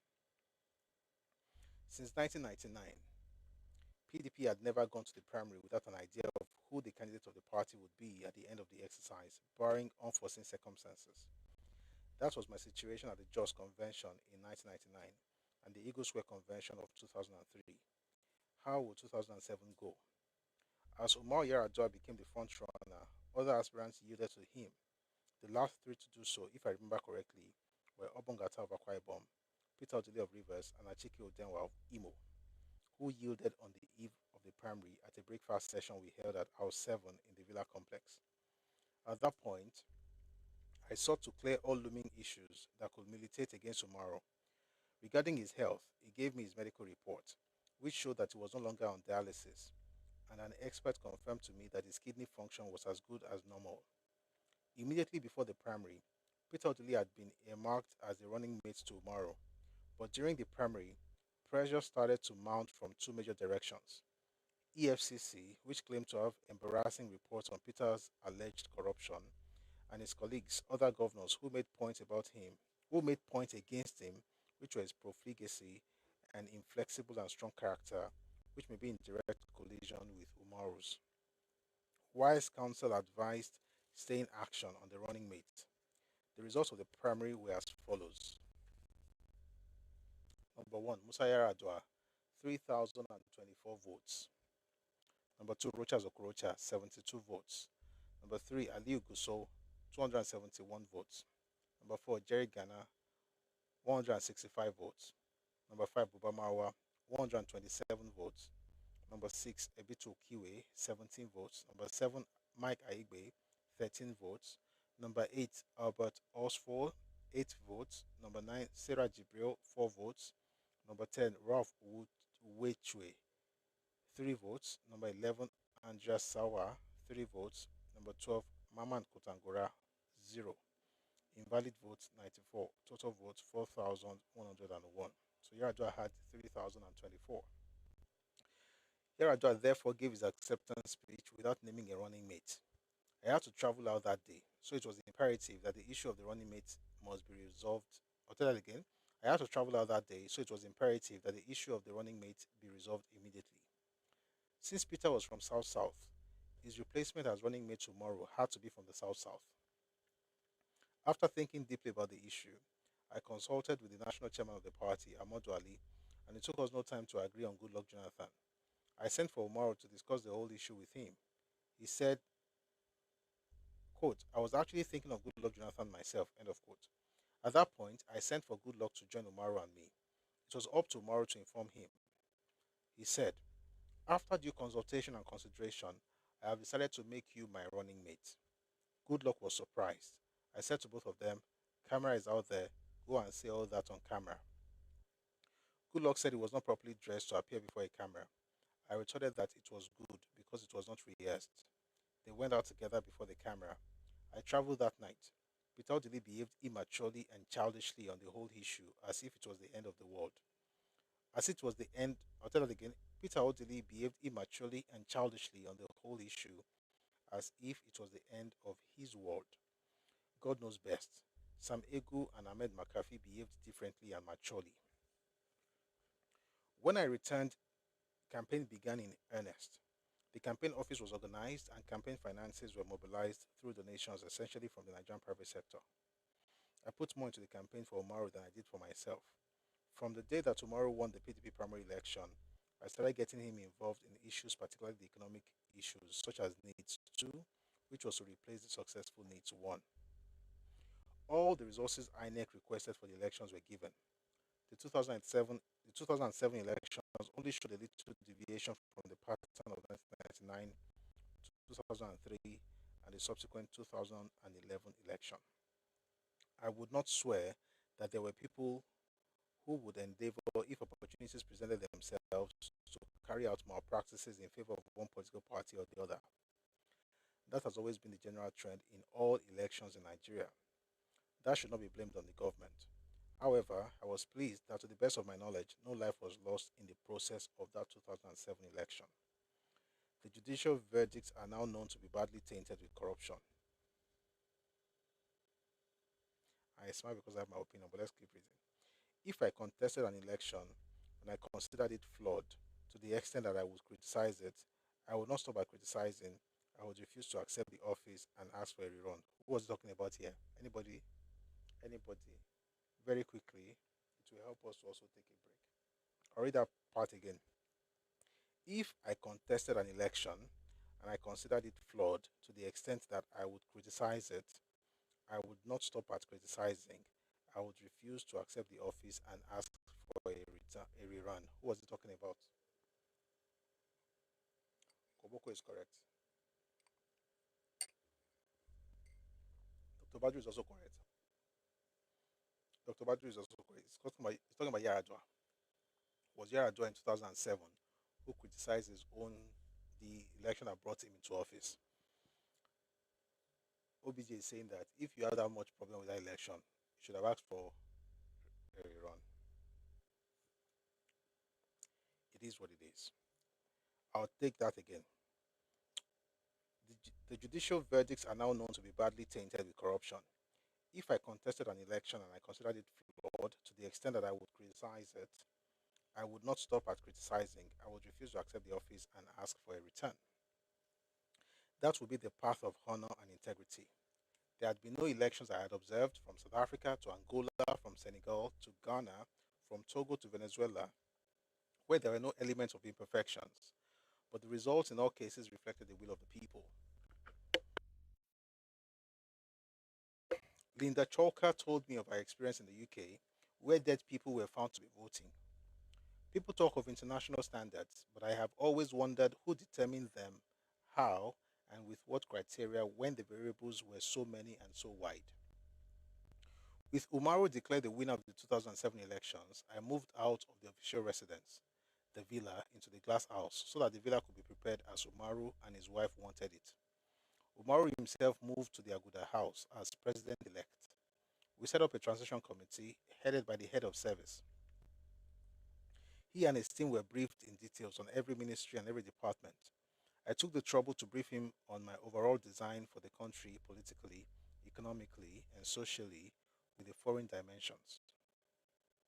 I showed him my master note on issues to be addressed, objectives to be achieved, timeline by which action should be taken, and completed and results or targets achieved or attained. He saw how painstakingly I had kept the master note and carefully marked it. He could see what I planned to achieve week by week and year by year, and what progress we had made or not made. He seemed to be impressed by what he saw. He asked me to leave the note for him, and I did, but I wondered if he ever referred to it thereafter. Particularly, Soludo was directed to brief him on the successful Needs 2 program and assist with any modification or amendment he and his team would want to make to it. It is either he did, I'll say that again, it is either he did not understand it or he did not want it. In any case, he jettisoned it and substituted it with the 7 point agenda, which was pointless and which was the second in command. He jettisoned it, that's his Needs 2 program from Obasanjo. He jettisoned it and substituted it with the 7 point agenda, which was pointless and which his second in command did not follow up. On 28th May 2007, my last full working day as president, I cleared my table and addressed all Nigerians. Tonight, I wish to bid you farewell as president of our country for the past 8 years. Tomorrow, May 29th, will usher in a new and glorious dawn for our country. Nigeria, a new generation. Oh, shoot. Let me slow down. Tonight, I wish to bid you farewell as president of our country for the past 8 years. Tomorrow, May 29th, will usher in a new and glorious dawn for our country, Nigeria. A new generation of Nigerian leaders will take over the great responsibility of running this great and diverse nation. In the past 8 years, you, by which I mean Nigerians, have worked together with me to revive our national image, our economy, and to place us firmly on the path of sanity and progress. For the 8 years that I have enjoyed your mandate and support, we changed not only the image of our country in the eyes of fair-minded, honest, and objective observers, both at home, in our country, and around the world. We have run the longest democratic dispensation and eliminated the risk of violent changes of government through coups and counter coups in our political culture. We have made it clear to the world that the idea of interim national government does not have a place in our political culture and practice. It is something we must continue to detest. We have widened, deepened, and strengthened democracy. Tomorrow morning, we will, for the first time in our history, witness a peaceful transition of power from one democratically elected government and personality to a new set of elected president, governors, and legislators. As we usher in our new government, as we usher in our new president and new government tomorrow, let us take a moment and reflect on our journey so far. When we started on this journey on 29th May 1999, Nigeria was at its lowest ebb and shunned, not only in the international arena, but here at home. Many Nigerians had lost hope for the future of the country. Many of our citizens were living in droves in search for better conditions in more advanced countries of Europe, the United States, and Middle East. We thank God many of these people are now returning home and beginning to participate in the country's development. On the economic front, we have reformed the economy and are beginning to notice their benefits on our development and progress. We are poised to witness positive changes for the benefit of our people. We have ceased to be one of the most heavily indebted nations of the world and can now be truly independent in all that we do for our country. These are solid foundations upon which our future government can build. In science and technology, in agriculture and food security, our nation has made tremendous and noticeable progress. Nigeria is not only becoming a food sufficient nation, but also a food exporting nation. Our industrial takeoff is today more assured than at any other time in the past years. There still remains a lot that we must do. I have confidence that we are well on our way to a glorious destination. With determination, with tenacity, and with the courage of our conviction, we can continue to face the future with confidence. Country. I am particularly gratified to notice how united our country is today, better than any other time in the past. In the past few months, Nigerians from every corner of the country have amply demonstrated their yearnings for national unity, for harmony, and for progress. We are no longer divided along ethnic, tribal, religious lines, or I can't keep a straight face reading this, but let me just continue. We are no longer divided along ethnic, tribal, religious lines, or north south divide. We have become simply Nigerians. This is a great gain. Let us respect the spirit of oneness and unity in all we do from now on. Tomorrow, I will hand over the instruments of governance to Alhaji Umaru Musa Yaradua, our newly elected president. He is a man in whom I have great confidence. I have worked with him and observed him at very close quarters. I know his track record. I have confidence that he would discharge his mandates to the satisfaction of all of us. I pledge my continued support for him and his government. Let me end this farewell address by thanking all Nigerians, friends and foes alike for 8 years of working together for our fatherland. I am particularly grateful to my critics for keeping me constantly on my toes. I bid you good night and goodbye. God bless you. God bless Nigeria.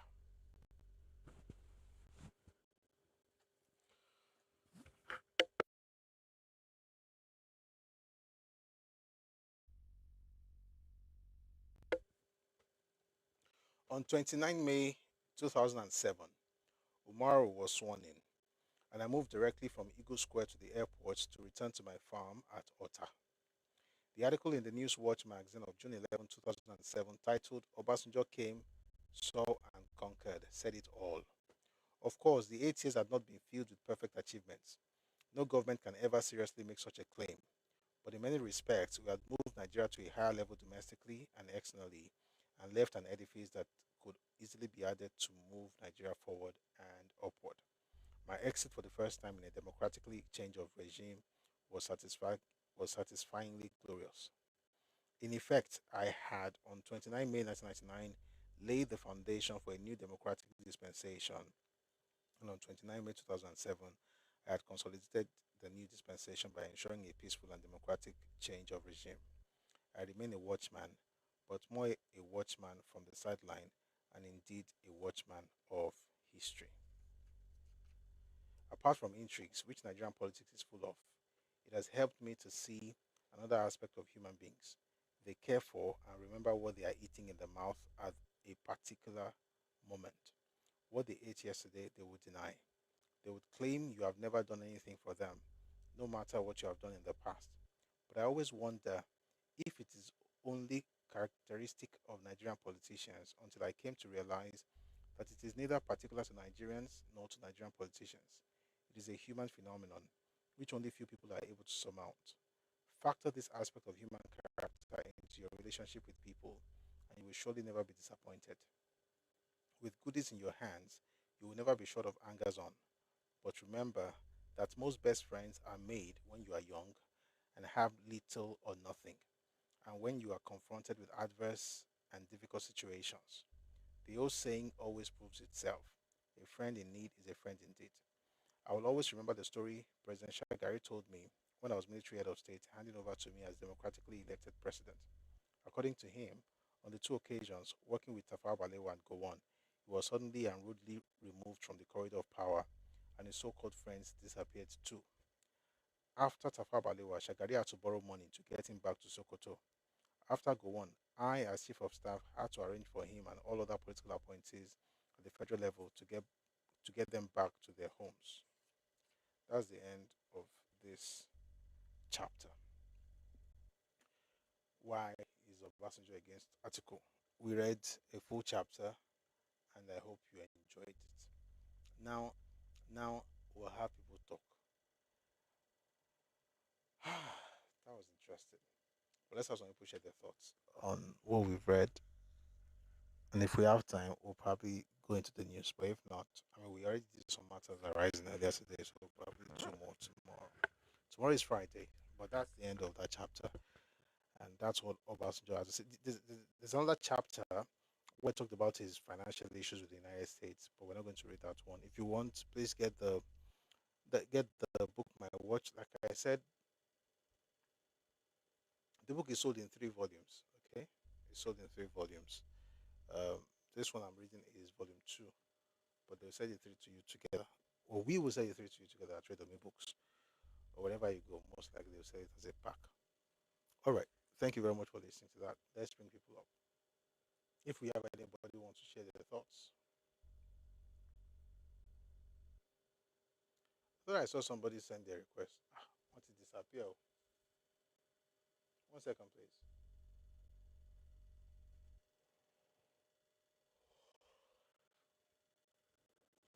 They have disappeared. But let's read some comments.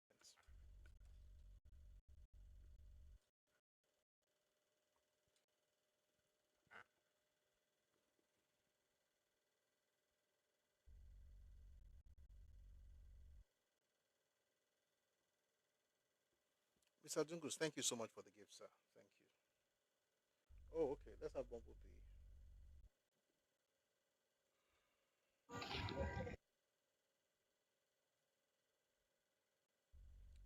Hello, Bumblebee. Please go on. Good evening, Prof. Evening, sir. Ekwetu, Ekwatara. So I think one of the things I really learned,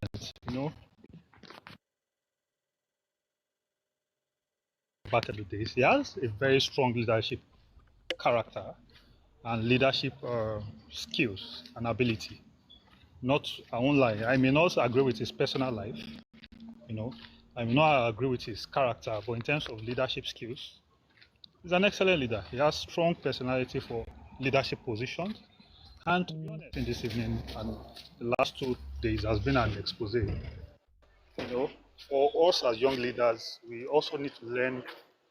And I hope one day I'll be able to have a library as good as yours and have the time to sit down and read these things. Because if you don't learn, you see people that don't learn from history tend to repeat it. The way the man was able to navigate between Baba Anthony 2-factor authentication when they had moles, and they didn't just have one mole. They had moles that didn't know each other to be able to verify information that was happening at the background. So that tells you a lot. Sometimes you can't just take people at the face value for what they say. And as a young, I would say, well, as an adult, I won't say young adult, I'm an adult.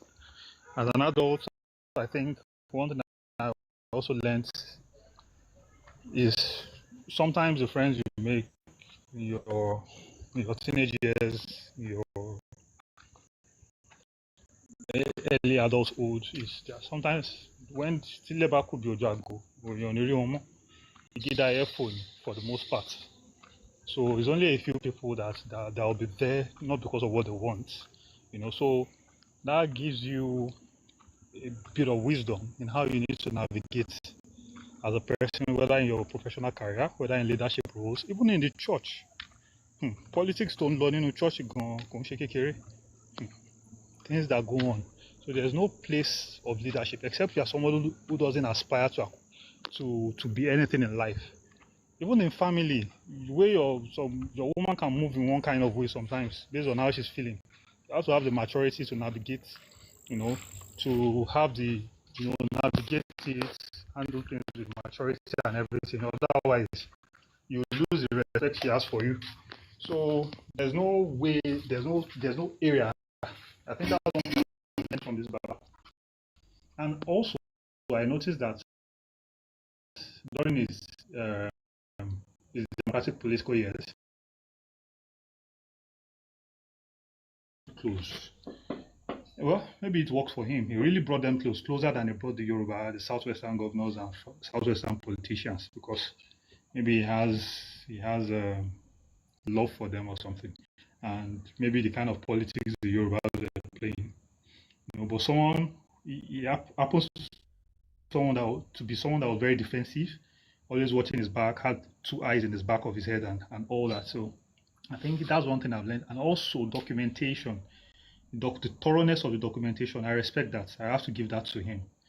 I really, really have to give that to him. But he didn't factor in the fact that you only know what you are thinking. Yaradua came in and then, he also often decides it here. No, you that are saying maybe the elections, if it's not so good, why didn't you leave it? Obati file or contrary run, as he said, if you think you are such a saint, why didn't you ask for a run? So for me, it's a lot. It's a lot to learn. And they say Obasanjo is someone that never really apologized to anybody. Well, it shows that the guy thought through whatever he wanted to do as an individual, and there's no real need to apologize for the. You've done it already. Except you didn't think it through before doing it. So, tó bá máa ṣẹ̀yàn wá tí mo kó fẹ́ ṣẹ ni yìí o. Ó dẹ̀ máa gba kámú náà nìyẹn, nǹkan tó bá máa ṣe ni kó ṣe. So, I really learned a lot from him. I mean, yes, there's the Alibotin thing that maybe soiled his reputation and all, and the other farm as well. But Kama Menolosibe, let's focus on the good that he has done.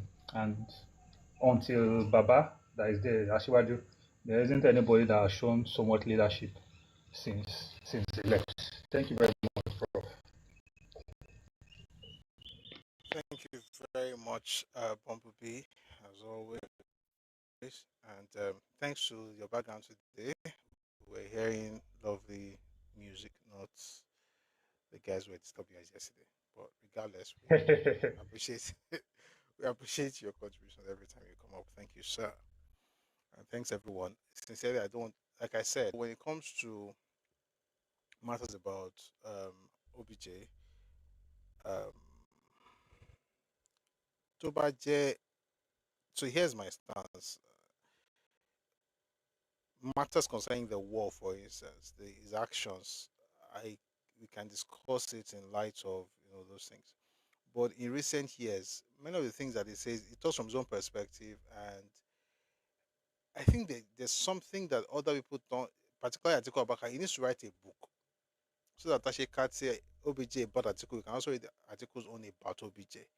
That way you can have that balance, you get what I'm saying? So it doesn't look as if one is taking only one side. And I'm not trying to really analyze the things he said, unless of course we're trying to pick out lessons like what Bumblebee just did. Talked about the fact that he kept records. OBJ kept records. I mentioned the book earlier the other day about his letters that was written. I think I should bring out that book. I want to read some. I want to read like. I want to see if I can. 1 second. I'll show you something from that book. Just a second.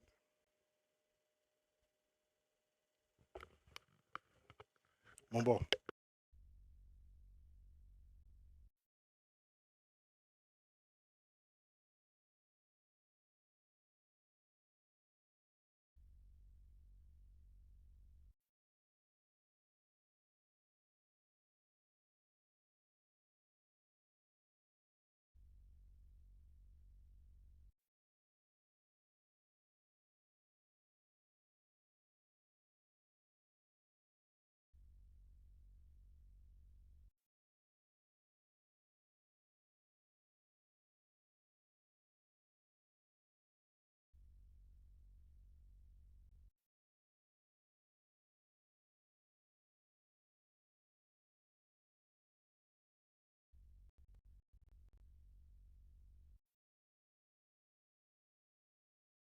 Thank you very much for staying tuned. So I've been talking about this book for some days now. I think it's just fair. So actually hold it while I say what I want to say. This book, by the way, Bumblebee was talking about building library. we'll start from one book, and then after a while, it becomes as important as the other things that we do, so we're able to stock. So please, let's all read. So this book, The Letter Man, by Muskilu Majid, who works with Premium Times, is a journalist. Um, is actually the editor in chief and chief operating officer of Premium Times, right? In this book, there are so many letters that Obasanjo wrote to different people, and maybe this is what we're going to do tomorrow. What I want us to do tomorrow is to read the letters between him and Papa Awolowo, and also what he did. And I'm trying to say something based on what Bumblebee just said. Not only did he write letters, he kept the letters that he received, and then kept his own copy of the letters that he sent. The man could, in fact, this whole book, this entire book, is full of exclusively his letters. There are even pictures of the letters, reproductions in some cases, scanned copies of the letters. That's how much of a record keeper, Obasanjo is. The book is brilliant. But me, when I first got it, the first thing I was looking for was the conversations between him and Awo. And I think that will help us tomorrow in our conversation. And hopefully, once we're done, we'll use this week just for Obasanjo, and then we can go back to our regular programming from next week. Laulo Antayo says, please, what was Obasanjo's reference to Adogbe's participation in the previous regime about? No. It was Adogbe who talked about the fact that they were removed by a coup.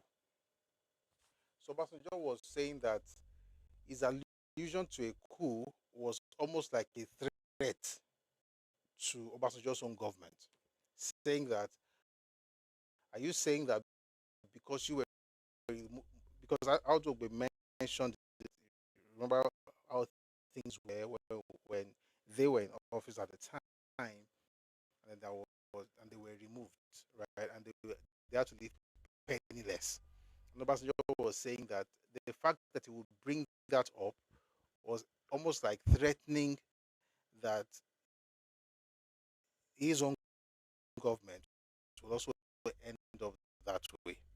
Although this time around you will not be penniless because you already have your well with us. You already have access to finance, right? So that was what Obasanjo was responding to him based on the letter that he wrote to Obasanjo, right? And yes, Obasanjo actually, and I like the fact that he actually was Dr. Badru or your that said it was after it now or something in Odogbe's house. 1 second, please.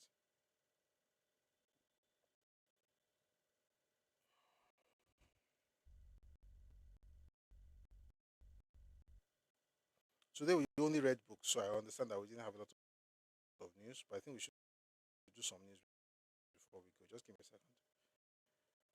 Just a second, please. I should stop saying a second. Just a moment. Because apparently it's been more than a second.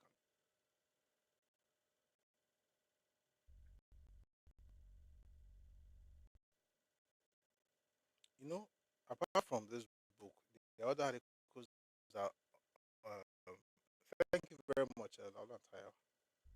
I like your Angelo. Is it husband? Is it couple? Hmm. By the way, I have other to um,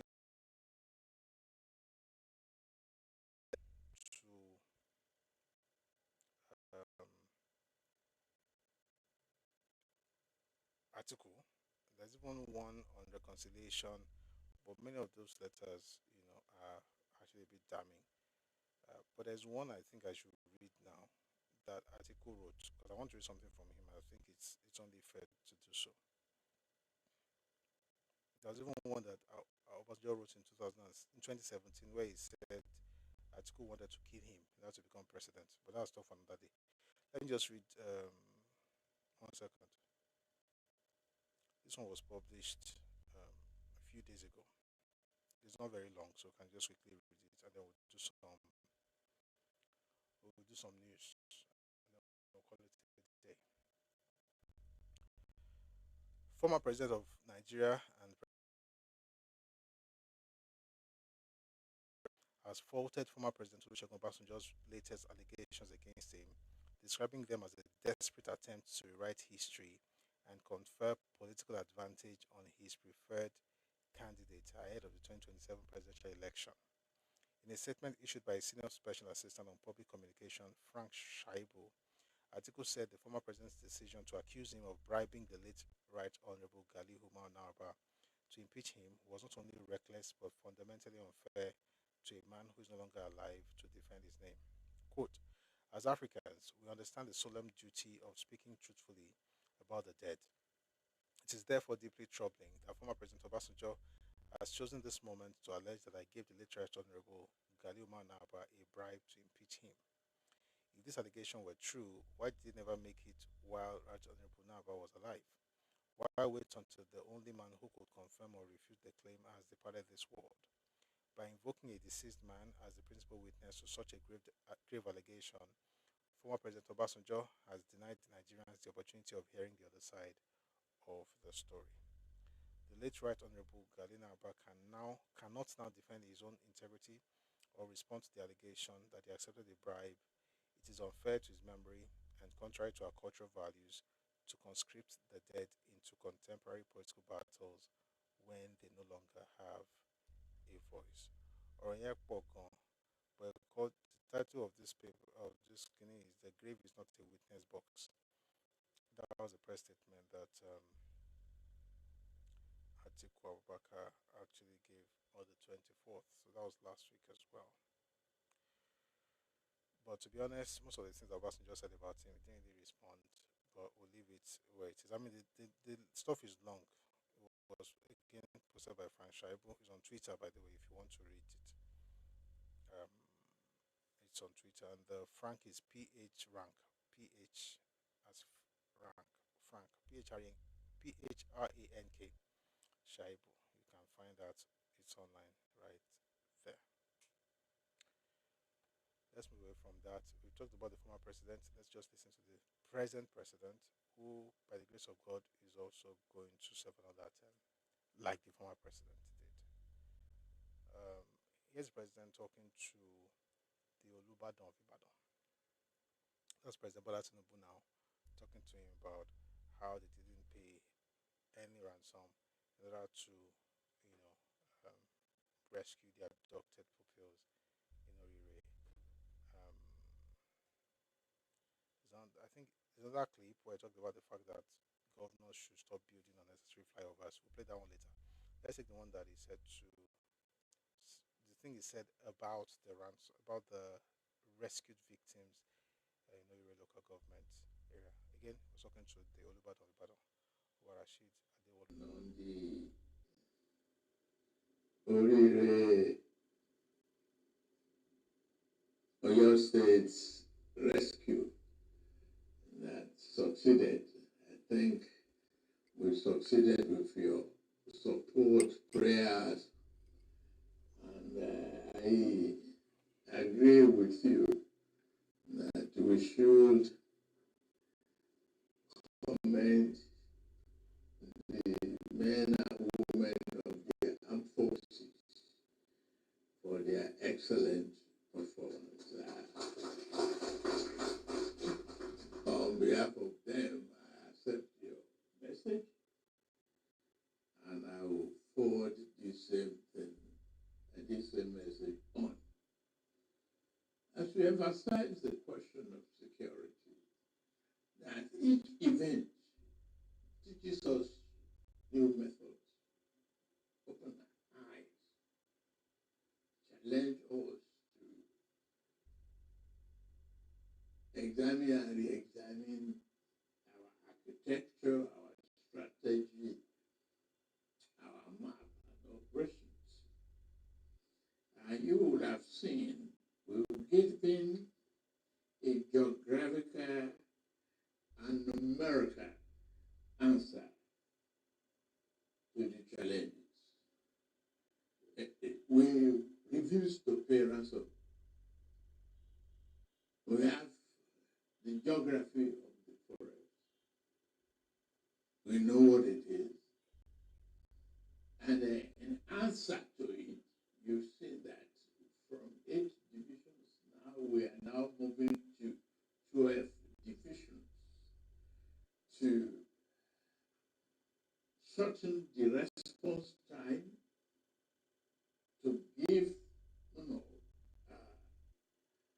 response time, the teeth that is needed for us to defeat terrorism and banditry. It is very necessary, and we are doing so. We have equally embarked upon what was missing. Several decades of fears and uncertainty about what to do about security at the local level will be corrected. There will be state police.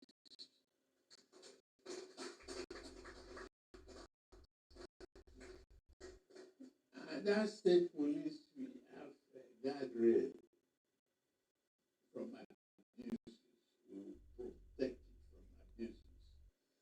And you traditional rulers too will have role to play more.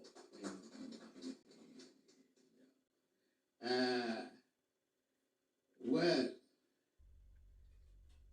thank you for mentioning the question of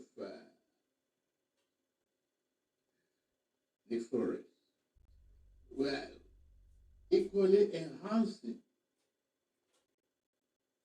the capacity and capability of the forest guards. They are not just to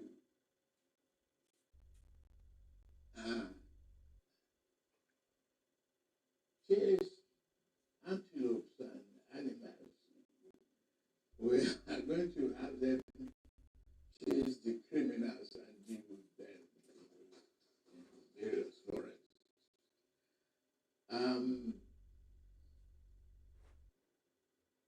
It is very important to let you know that the mention of intelligence is very important. And I want you to take it away to our people. Extra vigilant to look at things critically, know their neighborhoods, know their areas, report strange people. We refuse to negotiate for ransom, for negotiate.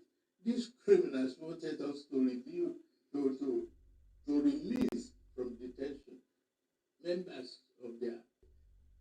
That was one of their conditions outside of the money they're looking for. And they said, no deal. We are not going to negotiate with criminals.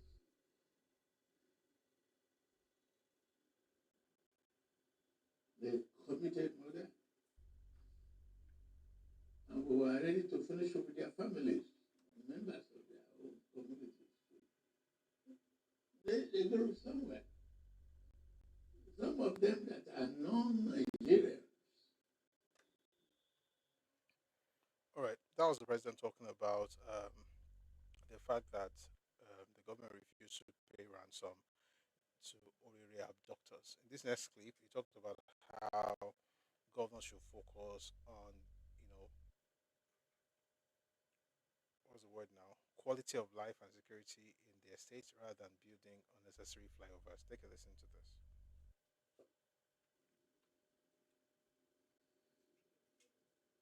And you have governed before as the governor. You need to help us communicate to these governors. Today, the economy of operation is high.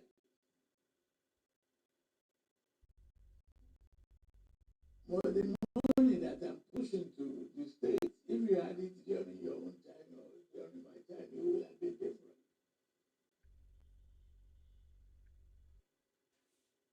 They are taking 4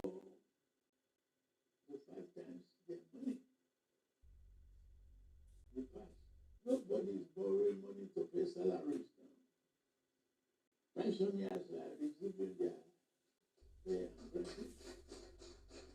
And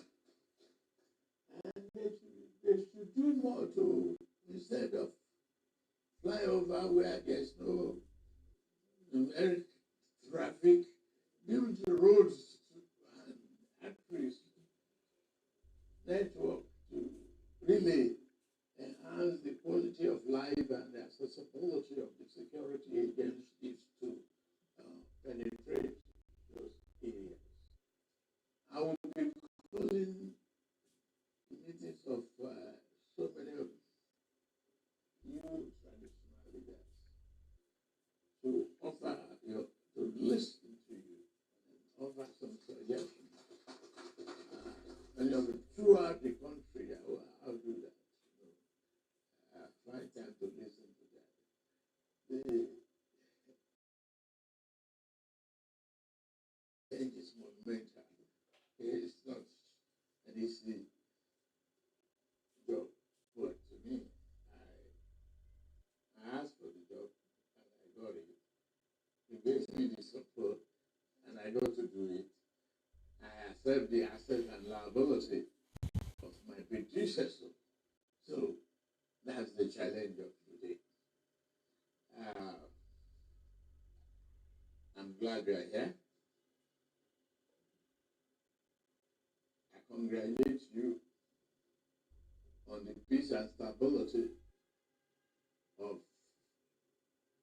the region, the state, and I can tell you the security challenge is getting better. We are getting hang of it much better. Anytime you come across some of our soldiers and police officers, please pat them on the back and say thank you. They are doing a good job. It's a big challenge. Thank you very much, sir. Thank you. All right. So what the president is, saying that the government is doing better in terms of security. It's important to also bring to your notice something that was said about him and his government. And this time is the Director General of the World Trade Organization, Dr. Ngozi Okonjo-Iweala. He said that the governor, the central bank governor of Nigeria, of course, an appointee of the president, is doing fantastic work on currency and monetary stabilization. Please take a listen to Dr. Ngozi Okonjo-Iweala. In this regard, I want to commend the Central Bank Governor of Nigeria, Governor Cardoso, on the work that he and his team have done on currency and monetary policy stabilization. Nigeria needs to continue. Yes, you can clap for him. Nigeria needs to continue the work on overall macroeconomic reforms with a careful approach to fiscal issues, contracting of debt, and debt management. Above all, Nigeria needs to focus on creating jobs and economic opportunities for a young and hungry population. Nigerians have to feel the dividends of reform in the real economy. Right. So that's something good about what the government is doing. There's a longer clip from that exchange, right? But I don't think we should listen to all of that because of time. I'm just going to move very quickly. 1 second. By the way, before we move very quickly, let me also pause to say that it's important to acknowledge good because the people who call themselves opposition in Nigeria, they don't say anything good that Tinubu or the government is doing. And it's important that when we have news like this, we should actually stay with it for a bit. People are recognizing the reforms. People are recognizing the process of the reforms. Of course, more work should still be done, but it's important to not sound as though nothing at all is working in Nigeria, particularly when folks like this are acknowledging growth and acknowledging, the effect, right, or the successes of the reforms being carried out by the government. All right, we'll move away from that very quickly because of time, just because you may not really understand what they're saying, except of course you understand Hausa language. But please, before I read that news, I'd like to change the audio source because this one is about to go off. 1 second, please.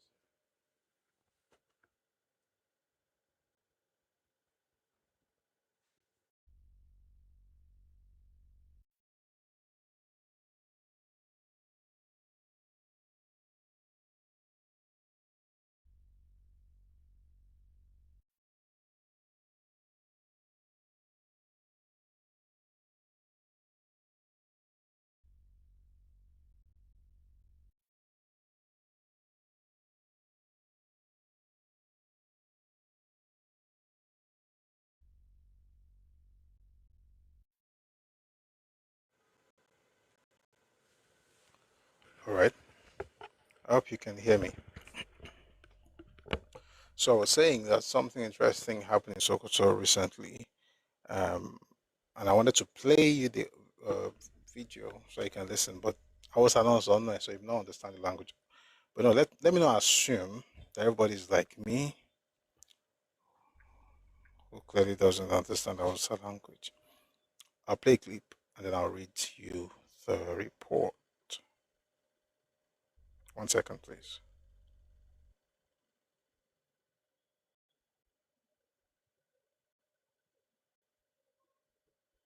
Wannan hukuma ta soke duk wani taron wazigiri ko wani DJ ko abin da ya kama da ire-iren waɗannan abubuwa na bidiyo'i da saɓa ma Allah cikin sha'anin aure. An soke mace ta zauna dama ko hagun mai tuƙin keke napep. An soke duk wani Premium Times, Isba bans marriage gifts, DJs, mixed gender gatherings in Sokoto. This country is cruise. Or some parts of the country, let me just put it that way, because I don't know how this is important. But again, to each his own. The Sokoto State Isba Board has announced a comprehensive ban on several social customs and activities, citing the conflict. Where were we? It says here that the board has also banned Wasgidi. Sorry, let me go back a bit. It specifically highlighted the prohibition of Nagani Inso, a marriage introduction custom that involves presenting gifts such as a carton of soft drinks, biscuits, sweets, and cola nuts to the prospective bride's family. The board has also banned Wazigidi, a traditional music genre frequently performed at ceremonies in northern Nigeria. Mr. Jatau stated that these practices constitute bid'ah, innovations that are contrary to the Sunnah of the Prophet Muhammad SAW. He argued that such customs often lead to negative consequences, including financial hardship and death for families. You have negative consequences for any marriage conducted in such a manner because it departs from the teachings of the Prophet. Mr. Jatau said, "We call on the families of both the bride and the groom, as well as parents, to fear Allah and desist from these practices."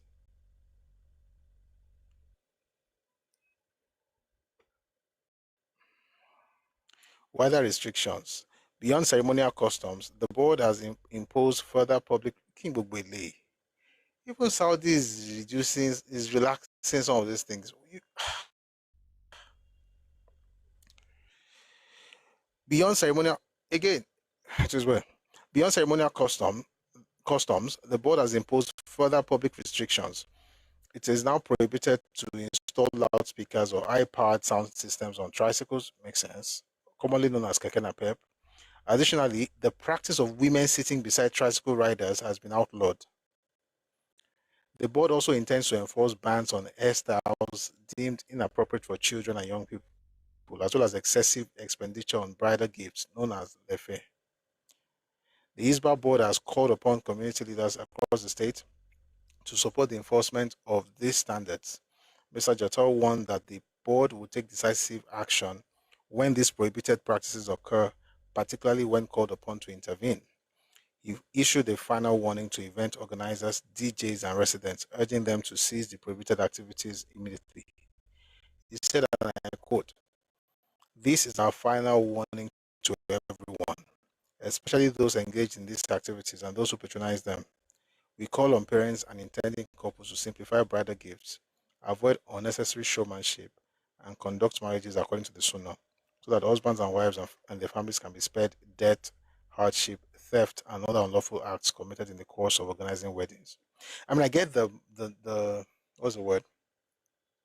The intention behind it, right? The idea that you don't want people to break the bank now to get married, so using something very expensive.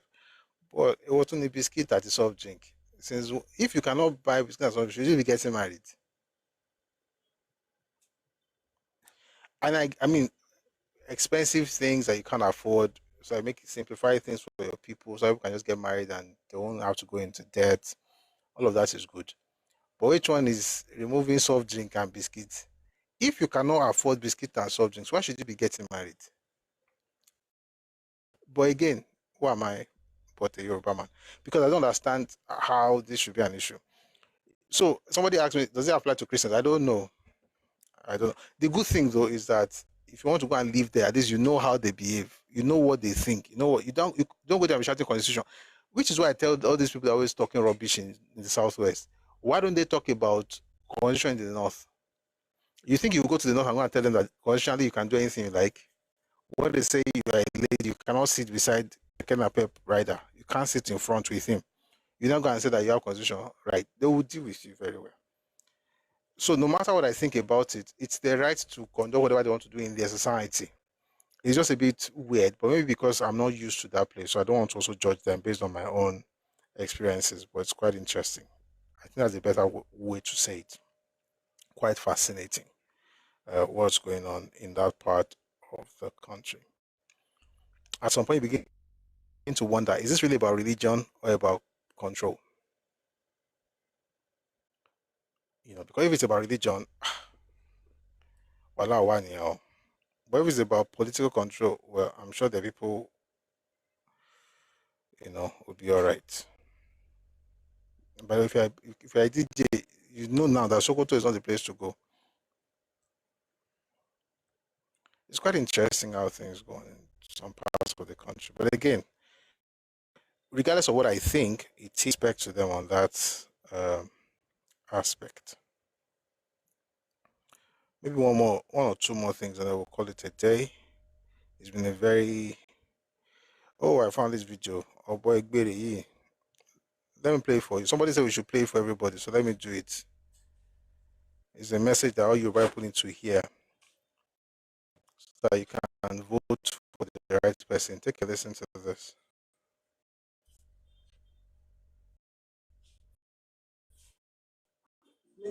More educated people in Nigeria, but this Yorubas claims to have more educated people in Nigeria, but these people are foolish. Some of them, 85% of them are just senseless. People are so senseless to the level that you are seeing your brother is not capable of running the country.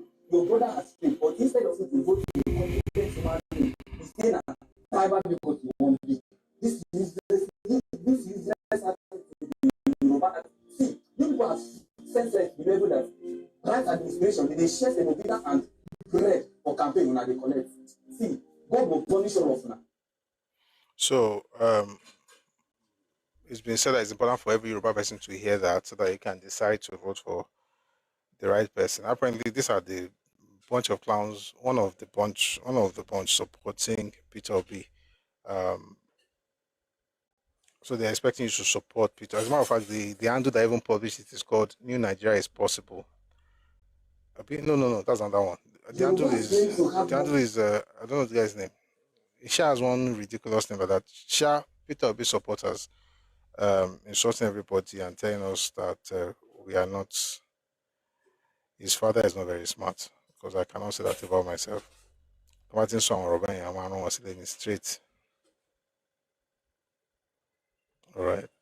So please make up your mind who you want to vote for. There's one more thing I want to play before we go, and it's what Senator Adams Oshiomhole said. He says there's reawakening by the indigenous Hausas who are now speaking up. Yoke has been active.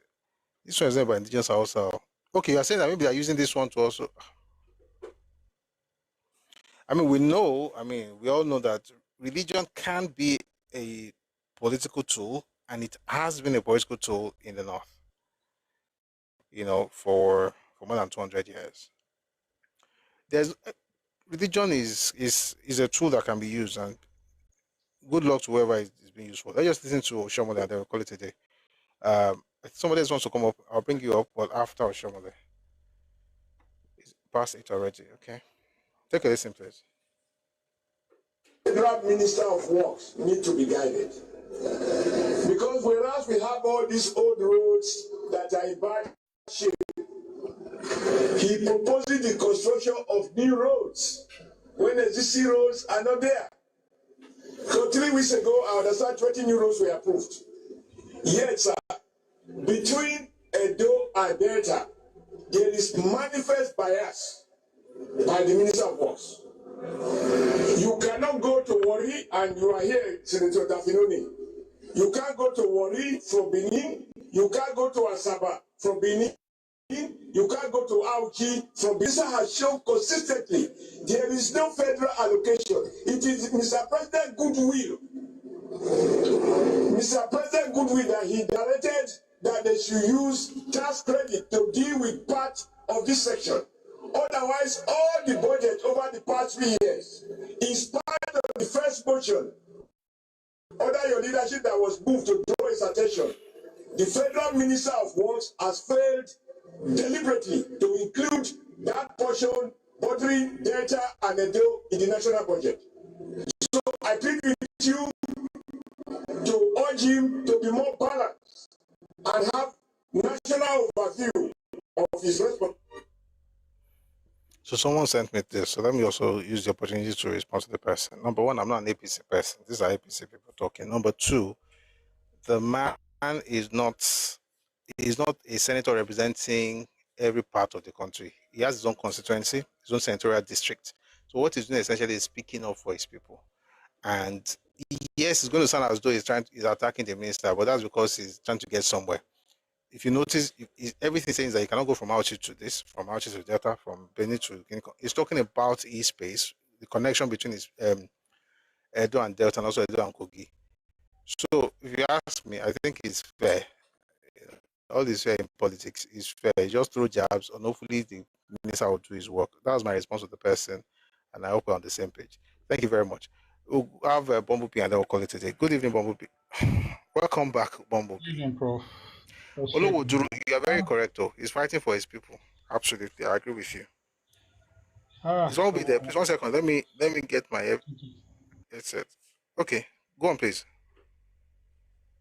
News that only go. This news is a very heavy one. Shetty is bad, BT Oshomole. The Hisba one is heavy. It's heavy because this is one thing I keep saying. There's a rule of law.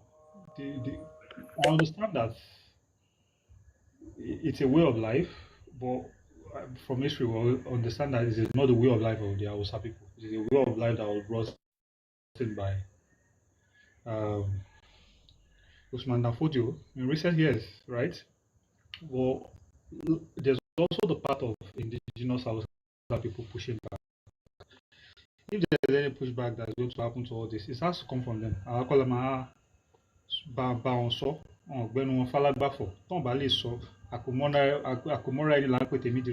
if and so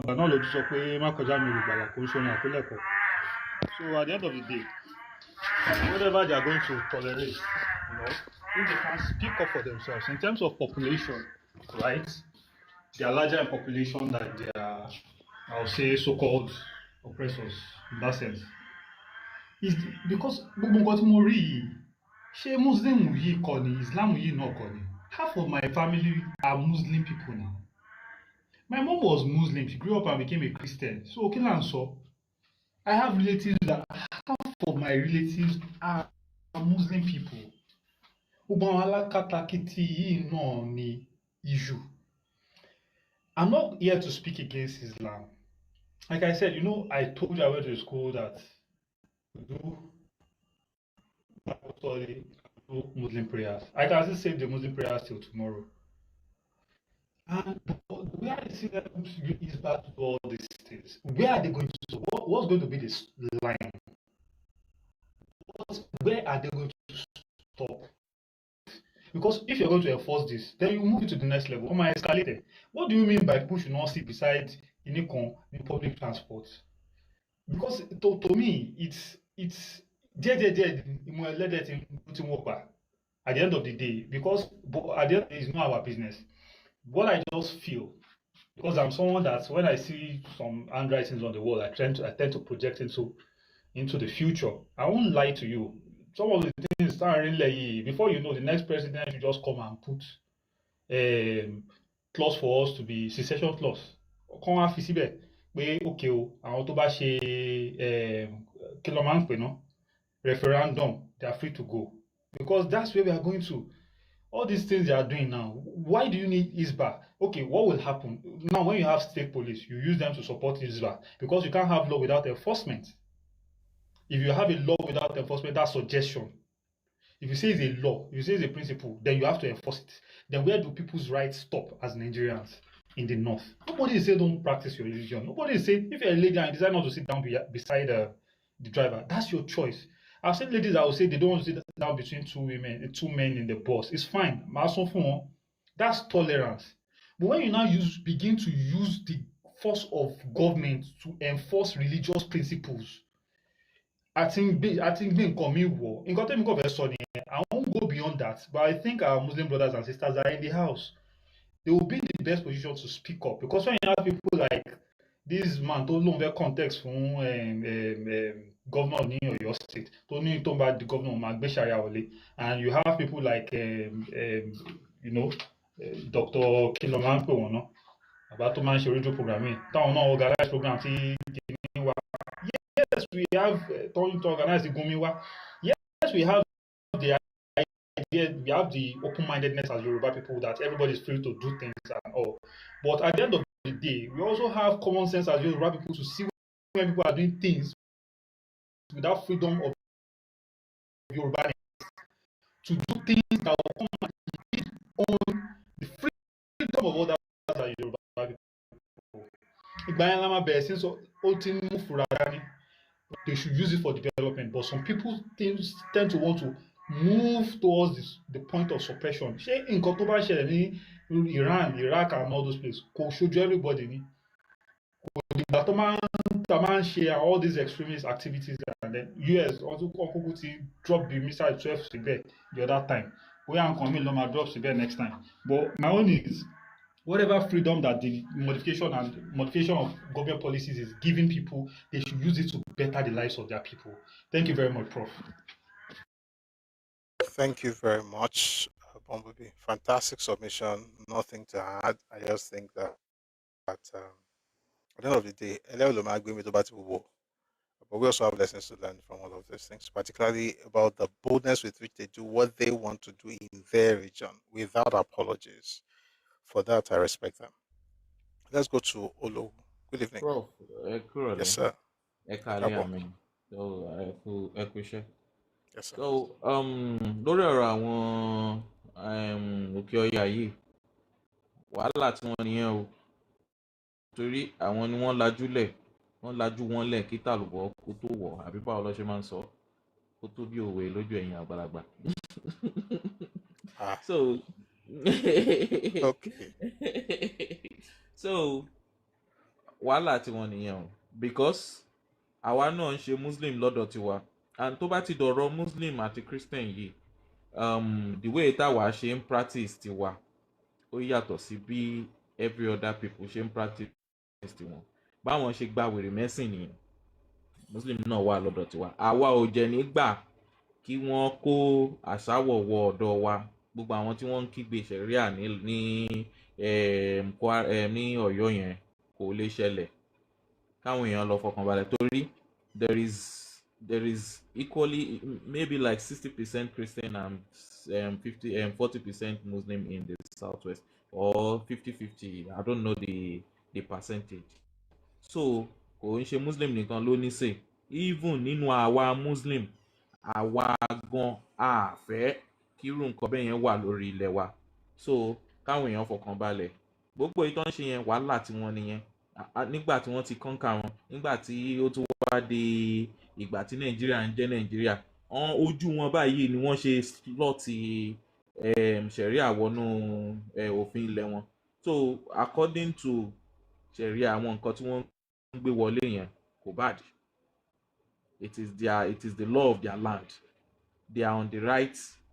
If it is the law of their land, it's right. Wọ́n fi àdìtì back here because it is part of the law. So wàhálà tí wọ́n nìyẹn. Tó bá wù wọ́n kàn revolt against it. Tó bá wù wọ́n kàn máa jẹ́ lọ bó ṣe máa wà nìyẹn dọjọ́ kú. All right, thank you. Thank you very much, my brother. At the end of the day, they are the ones that will decide what they want. And yesterday I saw a video. You said right now made me remember something. And to Muslims who are here, should I do it today or tomorrow? I'm going to do it today. I want to play you a video from a professor essentially trying to go Amora. She might be joining Sinsha. Timbari might play for Timbari. I'll look for it and play it another day.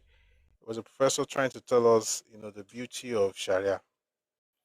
People that want to have Sharia should just do it in their homes and within their community. Within their congregations. It doesn't have to become something. Because the North that is doing it, what exactly has the North gotten from Sharia that makes it better than any other part of Nigeria? I don't know. Are they more morally upright? Are there no brothels in the North? Are people still not corrupt? Are people not stealing money? Just like every other place. I'm not saying one part is worse than the other, but I'm saying that this performative thing that we do in the name of religion, what has it done for the society? Has the place now become Dubai? Because Muslims don't shower in Dubai. Have they built something out of what they have in the North? Does that make it say, oh, okay? I mean, again, whatever they want to do is their right to do, but I'm saying that the Yoruba people are now saying, let us copy it. We also need to begin to call ourselves out. You can't have a situation where you're saying, let's do something, and you're like, okay, give us an example. Because okay. It's not like something great has come out of that place. I found the video. Take a listen to this. Umbo. He's a professor, by the way.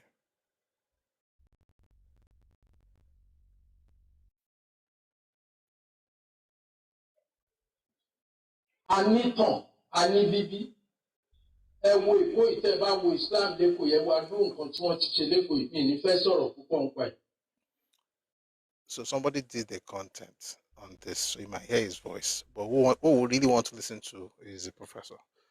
So Mag was saying there. Land.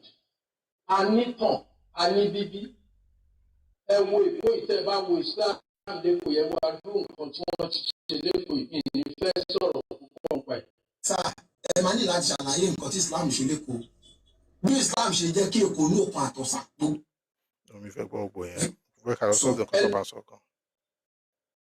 Constitution wa ló sọ.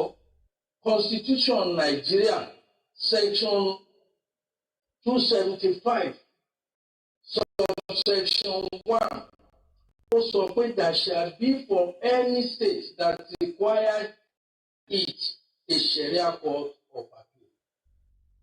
Section 280 subsection 1 ó tún sọ pé there shall be for any state that requires it a customary court of appeal. Èkó nìkan ni mi rò pé wọ́n ní customary court of appeal. Gbogbo state tó wà ní southern Nigeria náà ní customary court of appeal. Ìgbọ́n táwọn èèyàn máa ń sọ tó bá ti ṣẹ̀ríà wọ́n á gé yín lọ́wọ́ wọ́n á gé yín lẹ́sẹ̀. Emotional issues. Ohun tí wọ́n ń sọ kì í ṣe penal aspect of the Sharia. Ohun tí wọ́n ń sọ ni pé àkọ́kọ́lẹ̀ afẹ́ra wa ìdí nǹkan àfẹ́jogún and things like that. Things like that can be done using Sharia panel. You don't need a court. There are Sharia panels all across Yoruba land. That's enough. You have marital issues, Ogun inheritance. They're already doing it. So why are you insisting on we must do? I beg you. Àwọn kan dẹ̀ jẹ́ ẹlẹ́sìn kejì wa tí wọ́n ṣe kóòtù ni àwọn náà ń lọ bọ̀ kóòtù tó máa lo òfin tí wọ́n fi ṣègbéyàwó ni tí n bá jẹ́ ẹlẹ́sìn Kristi lẹ́yìn báyìí tí mo wá ṣègbéyàwó ní ṣọ́ọ̀ṣì tí mo wá kú tí àwọn ọmọ mi wá jà sórí ogún wọ́n mọ ibi tó yẹ kán lọ ṣọ́ọ̀ṣì mo ti ṣèyàwó but high court wọ́n máa lọ sí iṣẹ́ kóòtù kìíní wọ́n á dẹ̀ bá wọn pa. Wọ́n ṣe lọ sí kóòtù ṣọ́ọ̀ṣì wọ́n lọ sí high court àbí ẹni lọ high tí court. àwọn ọmọ mi wá jà sórí ogún wọ́n mọ ibi tó yẹ kán lọ ṣọ́ọ̀ṣì mo ti ṣèyàwó but high court wọ́n máa lọ sí iṣẹ́ kóòtù kìíní wọ́n á dẹ̀ bá wọn parí ẹ̀ láì gbowó lọ́wọ́ wọn. but èmi tí mo wá ṣe ìyàwó tèmi nínú mọ́ṣáláṣí mo ní máa lọ. ẹ gba high court lọ́nà.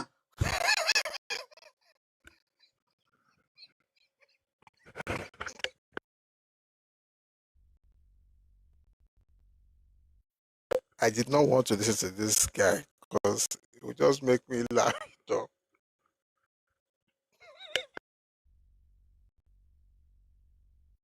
You know what? Ẹkáàbọ díẹ̀ it's going to make me change my mind. Ẹkáàbọ díẹ̀ nínú nǹkan tó ń fẹ́ sọ. ṣe kóòtù kìíní wọ́n á dẹ̀ bá wọn parí ẹ̀ láì gbowó lọ́wọ́ wọn. but èmi tí mo wá ṣe ìyàwó tèmi nínú mọ́ṣáláṣí mo ní máa lọ. ẹ gba high court lọ́nà àbẹ́fẹ́ fi yé wa wípé Christian Association of Nigeria ló ní high court torí ọ̀rọ̀ tẹ sọ lọ́dọ̀ tèmi ó takò làkàyè ẹni táwọn Christian bá fẹ́ ṣe wedding wọ́n máa lo church wọ́n tó bá fẹ́ kọra wọn lẹ́ wọ́n máa gba high court lọ. ẹ wá ní ẹ níbo làwọn Muslim máa gbà lọ tó bá ṣe wedding ní mosque níbo lọ́ máa gbà lọ tó bá fẹ́ divorce ara wọn. so ìgbọ́n tí wọ́n á sọ fún wa sì ni wípé káàní ló ní high court àbẹ́ yóò mọ̀ pé secular state ní Nàìjíríà ni. ẹ wò ẹ kà fọ̀rọ̀ ilé ó ní kàn gba high court lọ which is fair. Can't call it high court now. It's not a Christian court. The country is a secular state, right? So it's not like Christians are going to a church-approved court. We don't need these things in Yoruba land. And one of the reasons I know we don't need this is a statement that one Ustaz made. Is a sheikh. He made it last week. And I was like,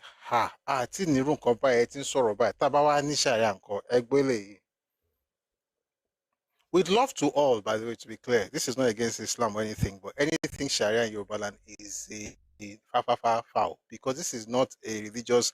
You can't even have Christian law. If you want to do anything by the Bible, go and do it in your church. Take a listen to this sheikh. By the way, his name is Sharafa-Din Raji. Take a listen.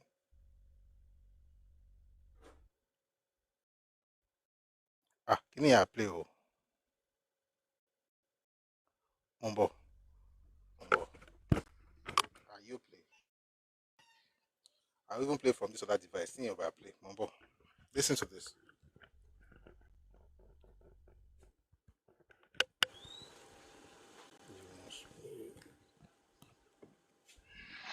Faya pasa àwọn Mùsùlùmí wọ́n pa ni ẹni tó bá lóun ṣe Islam ma faya pasa àwọn Mùsùlùmí wọ́n pa ni lọ́ngbọ́n yẹn o ayò sí nínú Islam pé mi ń ṣe Islam nígbà tí wọn lo ṣẹ̀ríà náà lẹ́mọ̀ gbá àwọn oríṣiríṣi ẹnìkan ti gba Islam gbọ́ ya òfin lẹ̀ wọ́n ní kí ló dé oníbàbọ̀ òun ló ní kó o ṣe Islam bàbá òun tún yọ sọ́ọ̀ lójú ọ̀run ó ní kó o fi lẹ̀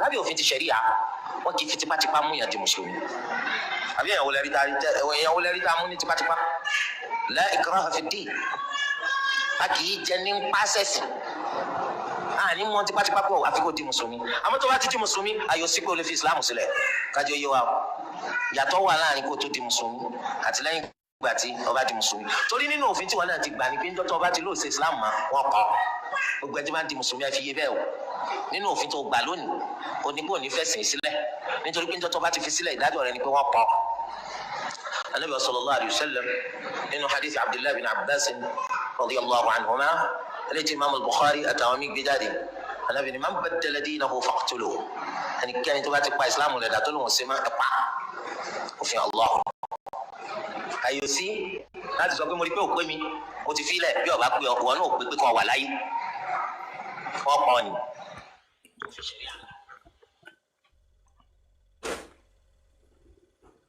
All of it Sharia, no.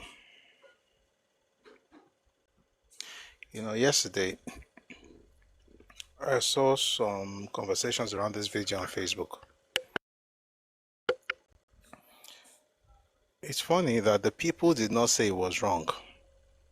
They were only against the fact that he said it out loud in public. In other words, they put it on social media. That was the problem they had. How can a person be, why should a person be killed for living a religion? I don't care what religion you are part of. Is that not a cult?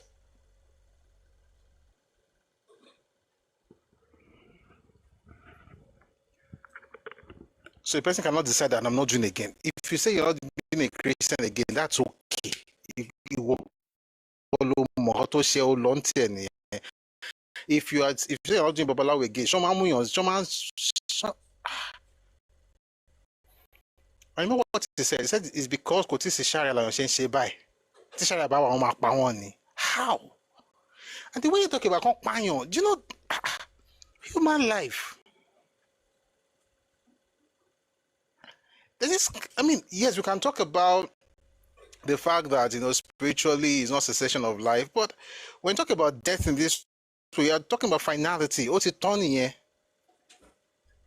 Person is not doing a religion again, you kill him. Why?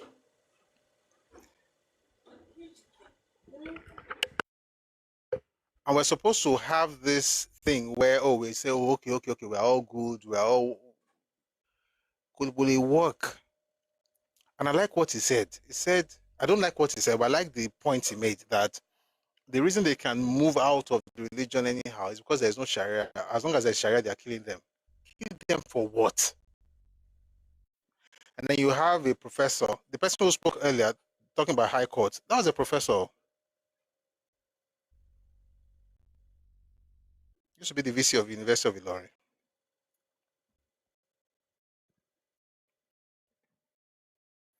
This is not right. Or anything that will become like a law, no to Sharia law in Yoruba land. If you like, by the way, I'm sure that a lot of people, a lot of Muslims actually support my stance. That's the beautiful thing, by the way, of being a Yoruba man. That's one of the things I like about being Yoruba. There are Muslims. This is not to say don't practice your religion or become a Christian like me. No, it's to say that do yours and let others do theirs. And doing yours should not have to make us come up with an alternative law just for you. A law that we know might affect people of our family members. Imagine family members who are Muslims. We are Yoruba now. Our families are mixed. So you hear that your sister stopped being a Muslim, she wants to go into traditional worship, and they kill her. For what? I'm not even saying from Muslim to Christian. Muslim fellow ẹ̀sìn àbáláyé, all nǹkan tó bá fẹ́ ṣe ló máa ṣe now. She's Yoruba, she's a human being, she has freedom of expression, freedom of choice, freedom of association. Nǹkan tó bá wù ló lè ṣe. Ẹ wá pa tó ti kúrò nínú Islam. Torí kí nìyẹn? Imagine how many of your family members will be killed.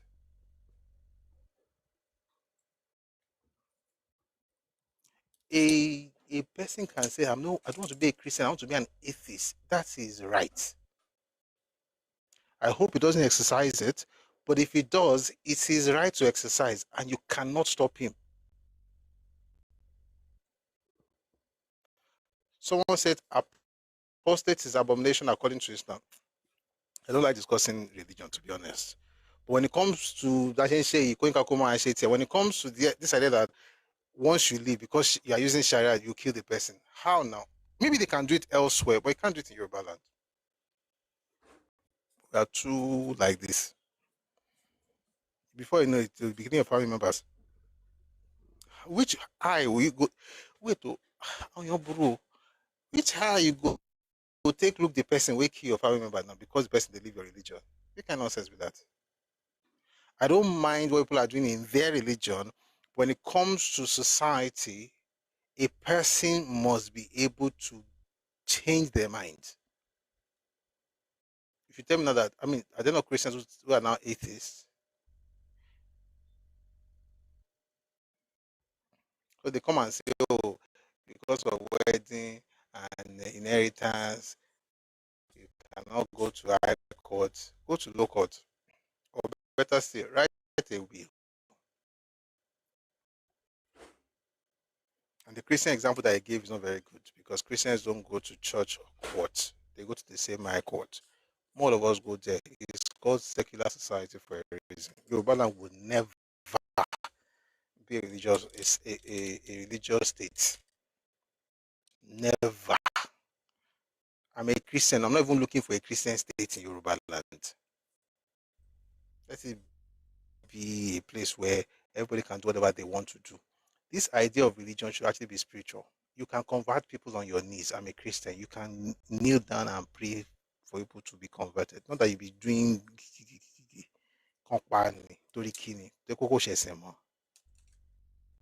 in the name of what? The name of God. The God that made him told you to kill him because he says he doesn't want to serve him again. So now that he's dead, what's going to happen to him? Go and serve him in afterlife? Shaman Rokinisha. I'm not against your doctrine or your religion. That's okay, whatever you want to do, but you cannot introduce that kind of thing into our society. That's the point.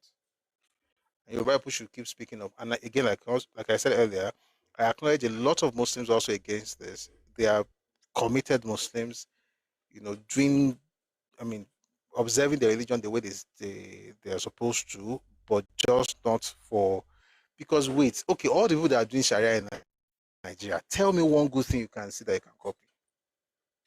The society now has become El Dorado because, they've been practicing it for more than 20 years. So in these 20-something years, about 26, 27 years, right? So in these 25, 26 years, 2000, 2001, in these 25, 26 years, tell us the things that we can see in the North that should make us say, oh yeah, we want to embrace it. Nothing. If I'm wrong, please correct me. Maybe I'm the one who is not, because I've been to the North several times, different parts of the North. Everybody will do well. Every part of Nigeria will be blessed, and regardless of what religion we practice, God will bless all of us. But I want to use this opportunity to say no to Sharia in Yoruba land, and we'll keep doing this. And it has nothing to do with religion. It's about. Somebody says, I saw this comment on YouTube, on Facebook. You guys are not Muslims, and you're complaining about it. Because I'm a Yoruba man.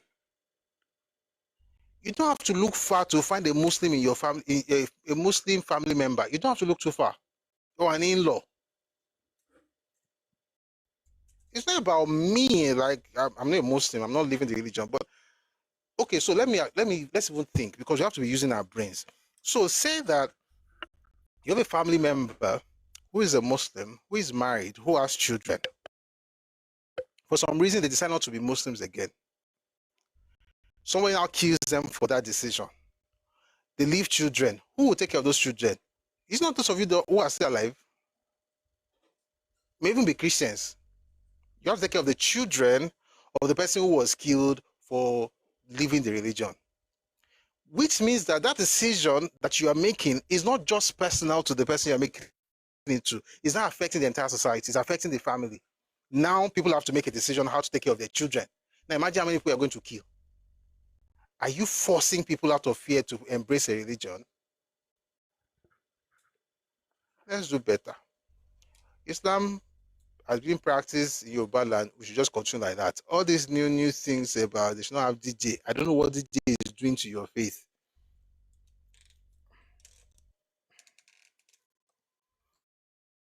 Ade says, I'm a Muslim and I'm against Sharia law in the Southwest. Thank you very much. Thank you very much. And nobody can say Muslims should not practice Islam, as far as their faith is concerned. But what the professor was saying that is just in the matter of inheritance and marriage. Sharia panels already exist, and they actually do those things in Yoruba land today in many states. There's Sharia panel in Lagos, there's Sharia panel in Ogun State, there's Sharia panel over the place. So they help with matters that have to do with maybe marriage, divorce, inheritance. They already do it. So why do you want a court? So is it so that we can end up with what that other sheikh said? kan pa wọ́n ni. Wọ́n dẹ̀ sọ̀rọ̀ ẹ̀mí bí ìgbà pé ẹ̀mí adìẹ náà sọ kan pa wọ́n. Ṣé tẹ́ bá pa wọ́n tán ẹ fẹ́ sun wọ́n jẹ ni? Kan pa wọ́n ni. I don't know how people talk about life. And we do this in the name of religion. And you think people will not begin to speak against the religion itself? I shall like Yoruba, the way Muslims in Yoruba, the way we are doing conducting ourselves. Everybody's doing their own. We are mixed in our own part of the country, so we don't have time for extremism. Everybody should do their religion in peace, but nobody should be threatening anybody. And when you say, I'm a Christian, you're a Christian, why are you talking about it? Because I have Muslim relatives and I don't want you to kill them. So I'm speaking for my family. Thank you very much for your understanding and your attention to this matter. God bless you. All right.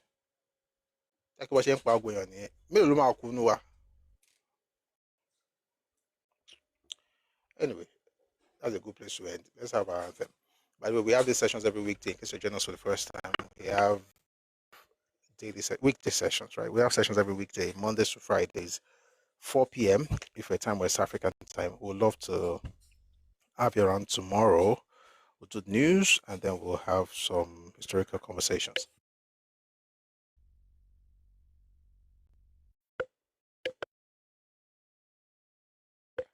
All right, so we'll do this tomorrow. We'll do it again tomorrow. Again, please, just to be clear, this is not anti a person's faith.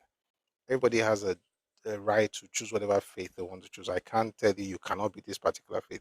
Whatever you choose, whatever it is. Even if you say you don't want to believe in anything, you want to become an atheist, Okami. Well, Okami, but the point is that I cannot force you against that decision. Okami, because we are all family at the end of the day. But the point is I can't say, oh, there's something wrong with this. So I'm not against anybody's religion. However, when you start talking like this, and the sad part is that, what do you mean? When people went on social media to criticize the man, not to say what he said was wrong, because somehow they all believe it. But that he said it in such a way that one goes on social media, that's their own problem. How now? I just know that it's not good to be killing people for whatever reason.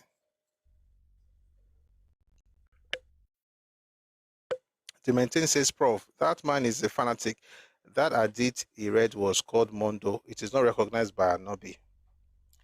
You know, one of the days the day that I began to really understand the difference between Yoruba Muslims and the northern counterparts was, I said it before, is because somebody said exactly what you just wrote here when what happened to Deborah happened in the north. They asked them, the northerners were like, according to the hadith, you know, if you say this against the prophet or Islam, you must be killed. And they justified it. All of them that I saw talking on that matter, all of them justified it. The Yoruba man got there and said, it's not in the,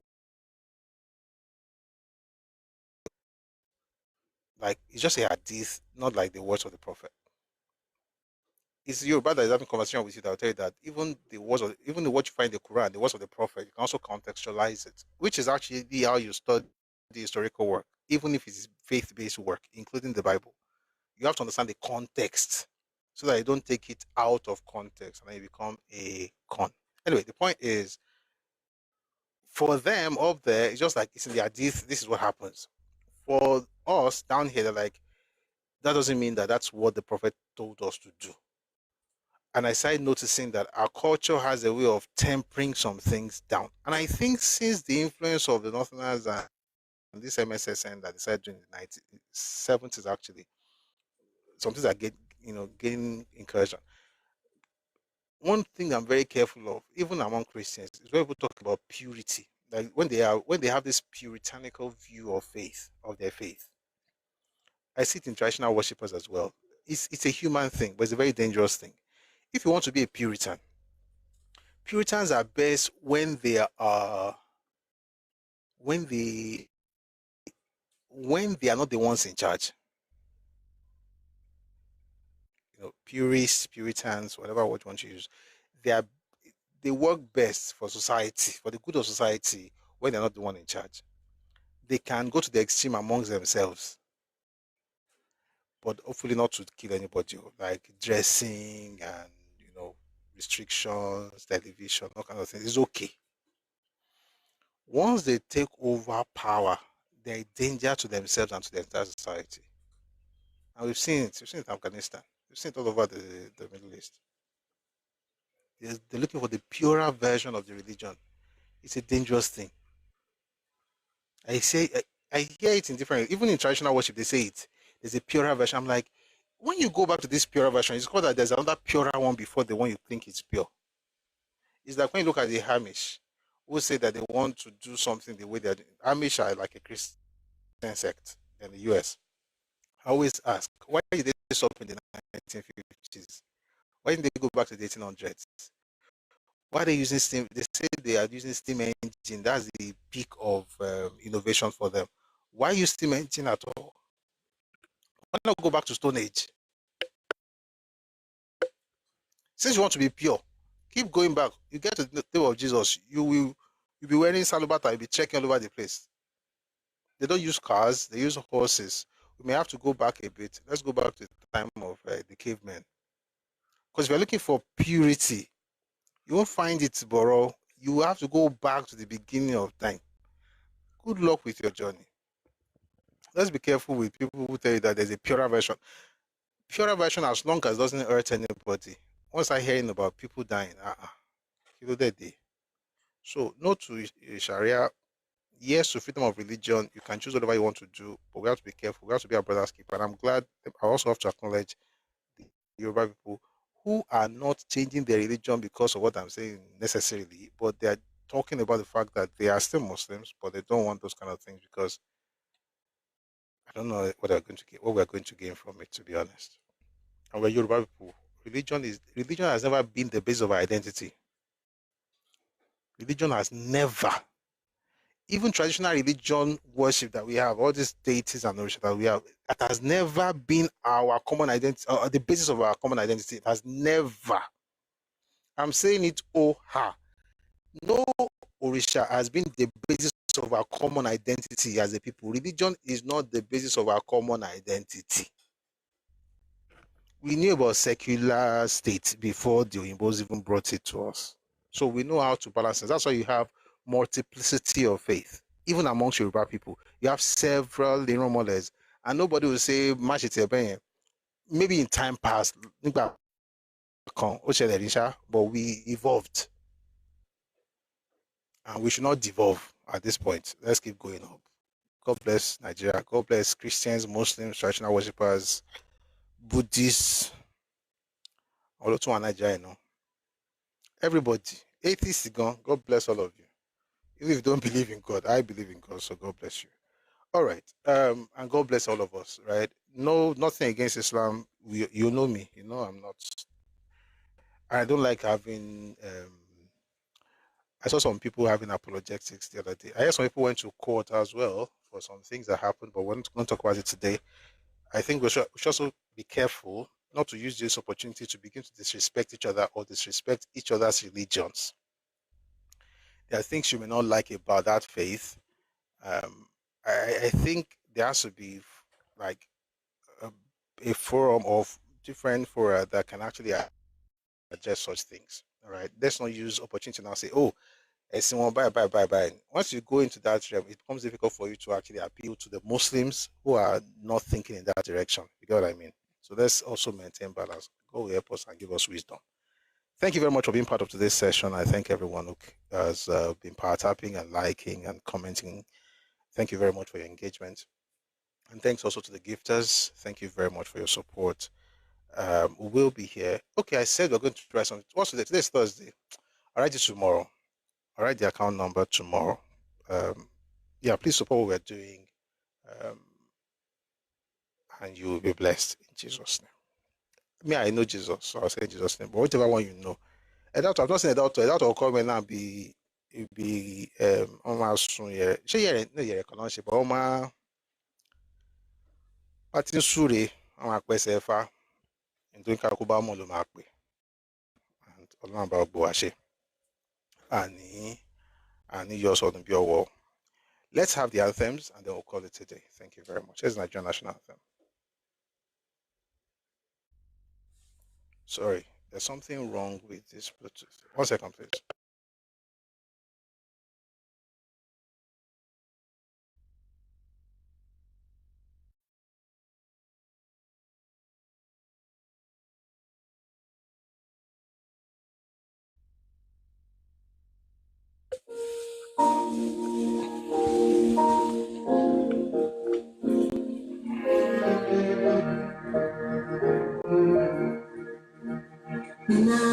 Nigeria, we hail thee, our own dear native land, the tribe and tongue we differ, in brotherhood we stand. Nigerians all are proud to serve our sovereign motherland.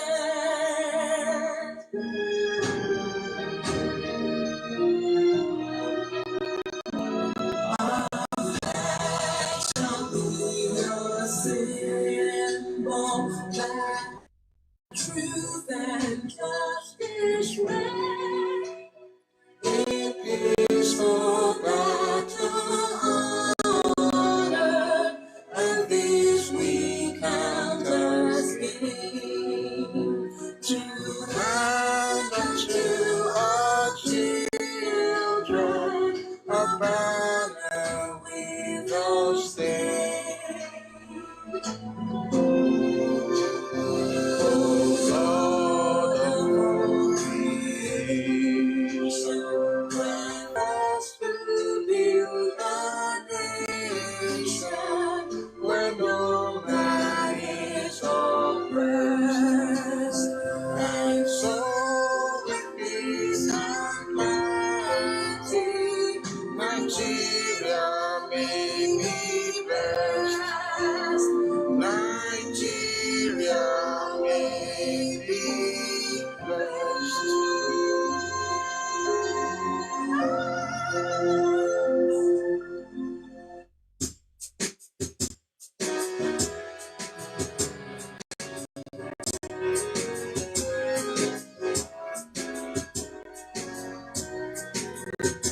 Iṣẹ́ wa fúnlẹ̀ wá,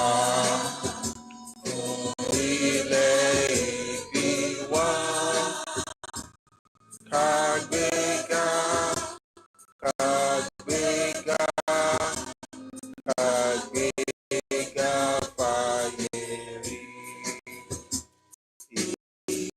Ìgbàgbọ́ wa ni pé láti bẹ̀rù làbọ̀ mọ́, ká ṣiṣẹ́, ká ṣiṣẹ́, ká ṣiṣẹ́, ká jọlá. Ìṣọ̀kan àtòmìnira ni ẹ jẹ́ ká máa lépa. Tẹ̀síwájú fọ̀pọ̀ ire àtòhun tó dára. Ọmọ Oòduà dìde, bọ́ sípò ẹ̀tọ́ rẹ. Ìwọ ni ìmọ́lẹ̀ ògo adúláwọ̀. Àwa ni ìmọ́lẹ̀ ògo adúláwọ̀, ìmọ́lẹ̀ wọ̀ ní wọ́kùn lágbára Ọlọ́run. Ilẹ̀ Yorùbá ò ní bàjẹ́, Nàìjíríà náà ò ní dàrú. Gbogbo nǹkan tá a bá dáwọ́lé àmàyọrísí rẹ̀ ní ilẹ̀ wa náà máa gbèrú sí ni. Ìròyìn ayọ̀ la máa gbọ́, pápá yìí tẹ̀ wá ń dálẹ̀. Ìròyìn ayọ̀ lẹ́ máa gbọ́ sí wa, àwa táwa ń lé náà ìròyìn ayọ̀ la máa gbọ́ sí ní lágbára Ọlọ́run. Nǹkan kan ò ní ṣe wá o, ilé ò ní lé wa, ọ̀nà ò ní ná wa. May God bless you. May God bless your family. May God bless the work of your hands. May God bless our country, Nigeria. May God bless our nation, Yoruba land. Thank you very much for being part of today's session. I'll see you again tomorrow at 4 p.m. Ife time, West African time. Thank you so much for hanging out with me today. Hope you had a great time. We're reading My Watch by Olusegun Obasanjo. Tomorrow, I'd like us to read the exchange between Olusegun Obasanjo and Papa Olafmi Awolowo. All right, that also help us to get some idea of how things went down behind the scenes rather than just reading the newspaper report. And then we'll have some news items as well, and we'll have a great time. All right. So see you tomorrow, 4 p.m. if your time was African time. Do have a lovely evening and be good to everybody. Ẹ má jà o, má bá yàn jà o. Ẹ ṣé o, ó dàárọ̀ o.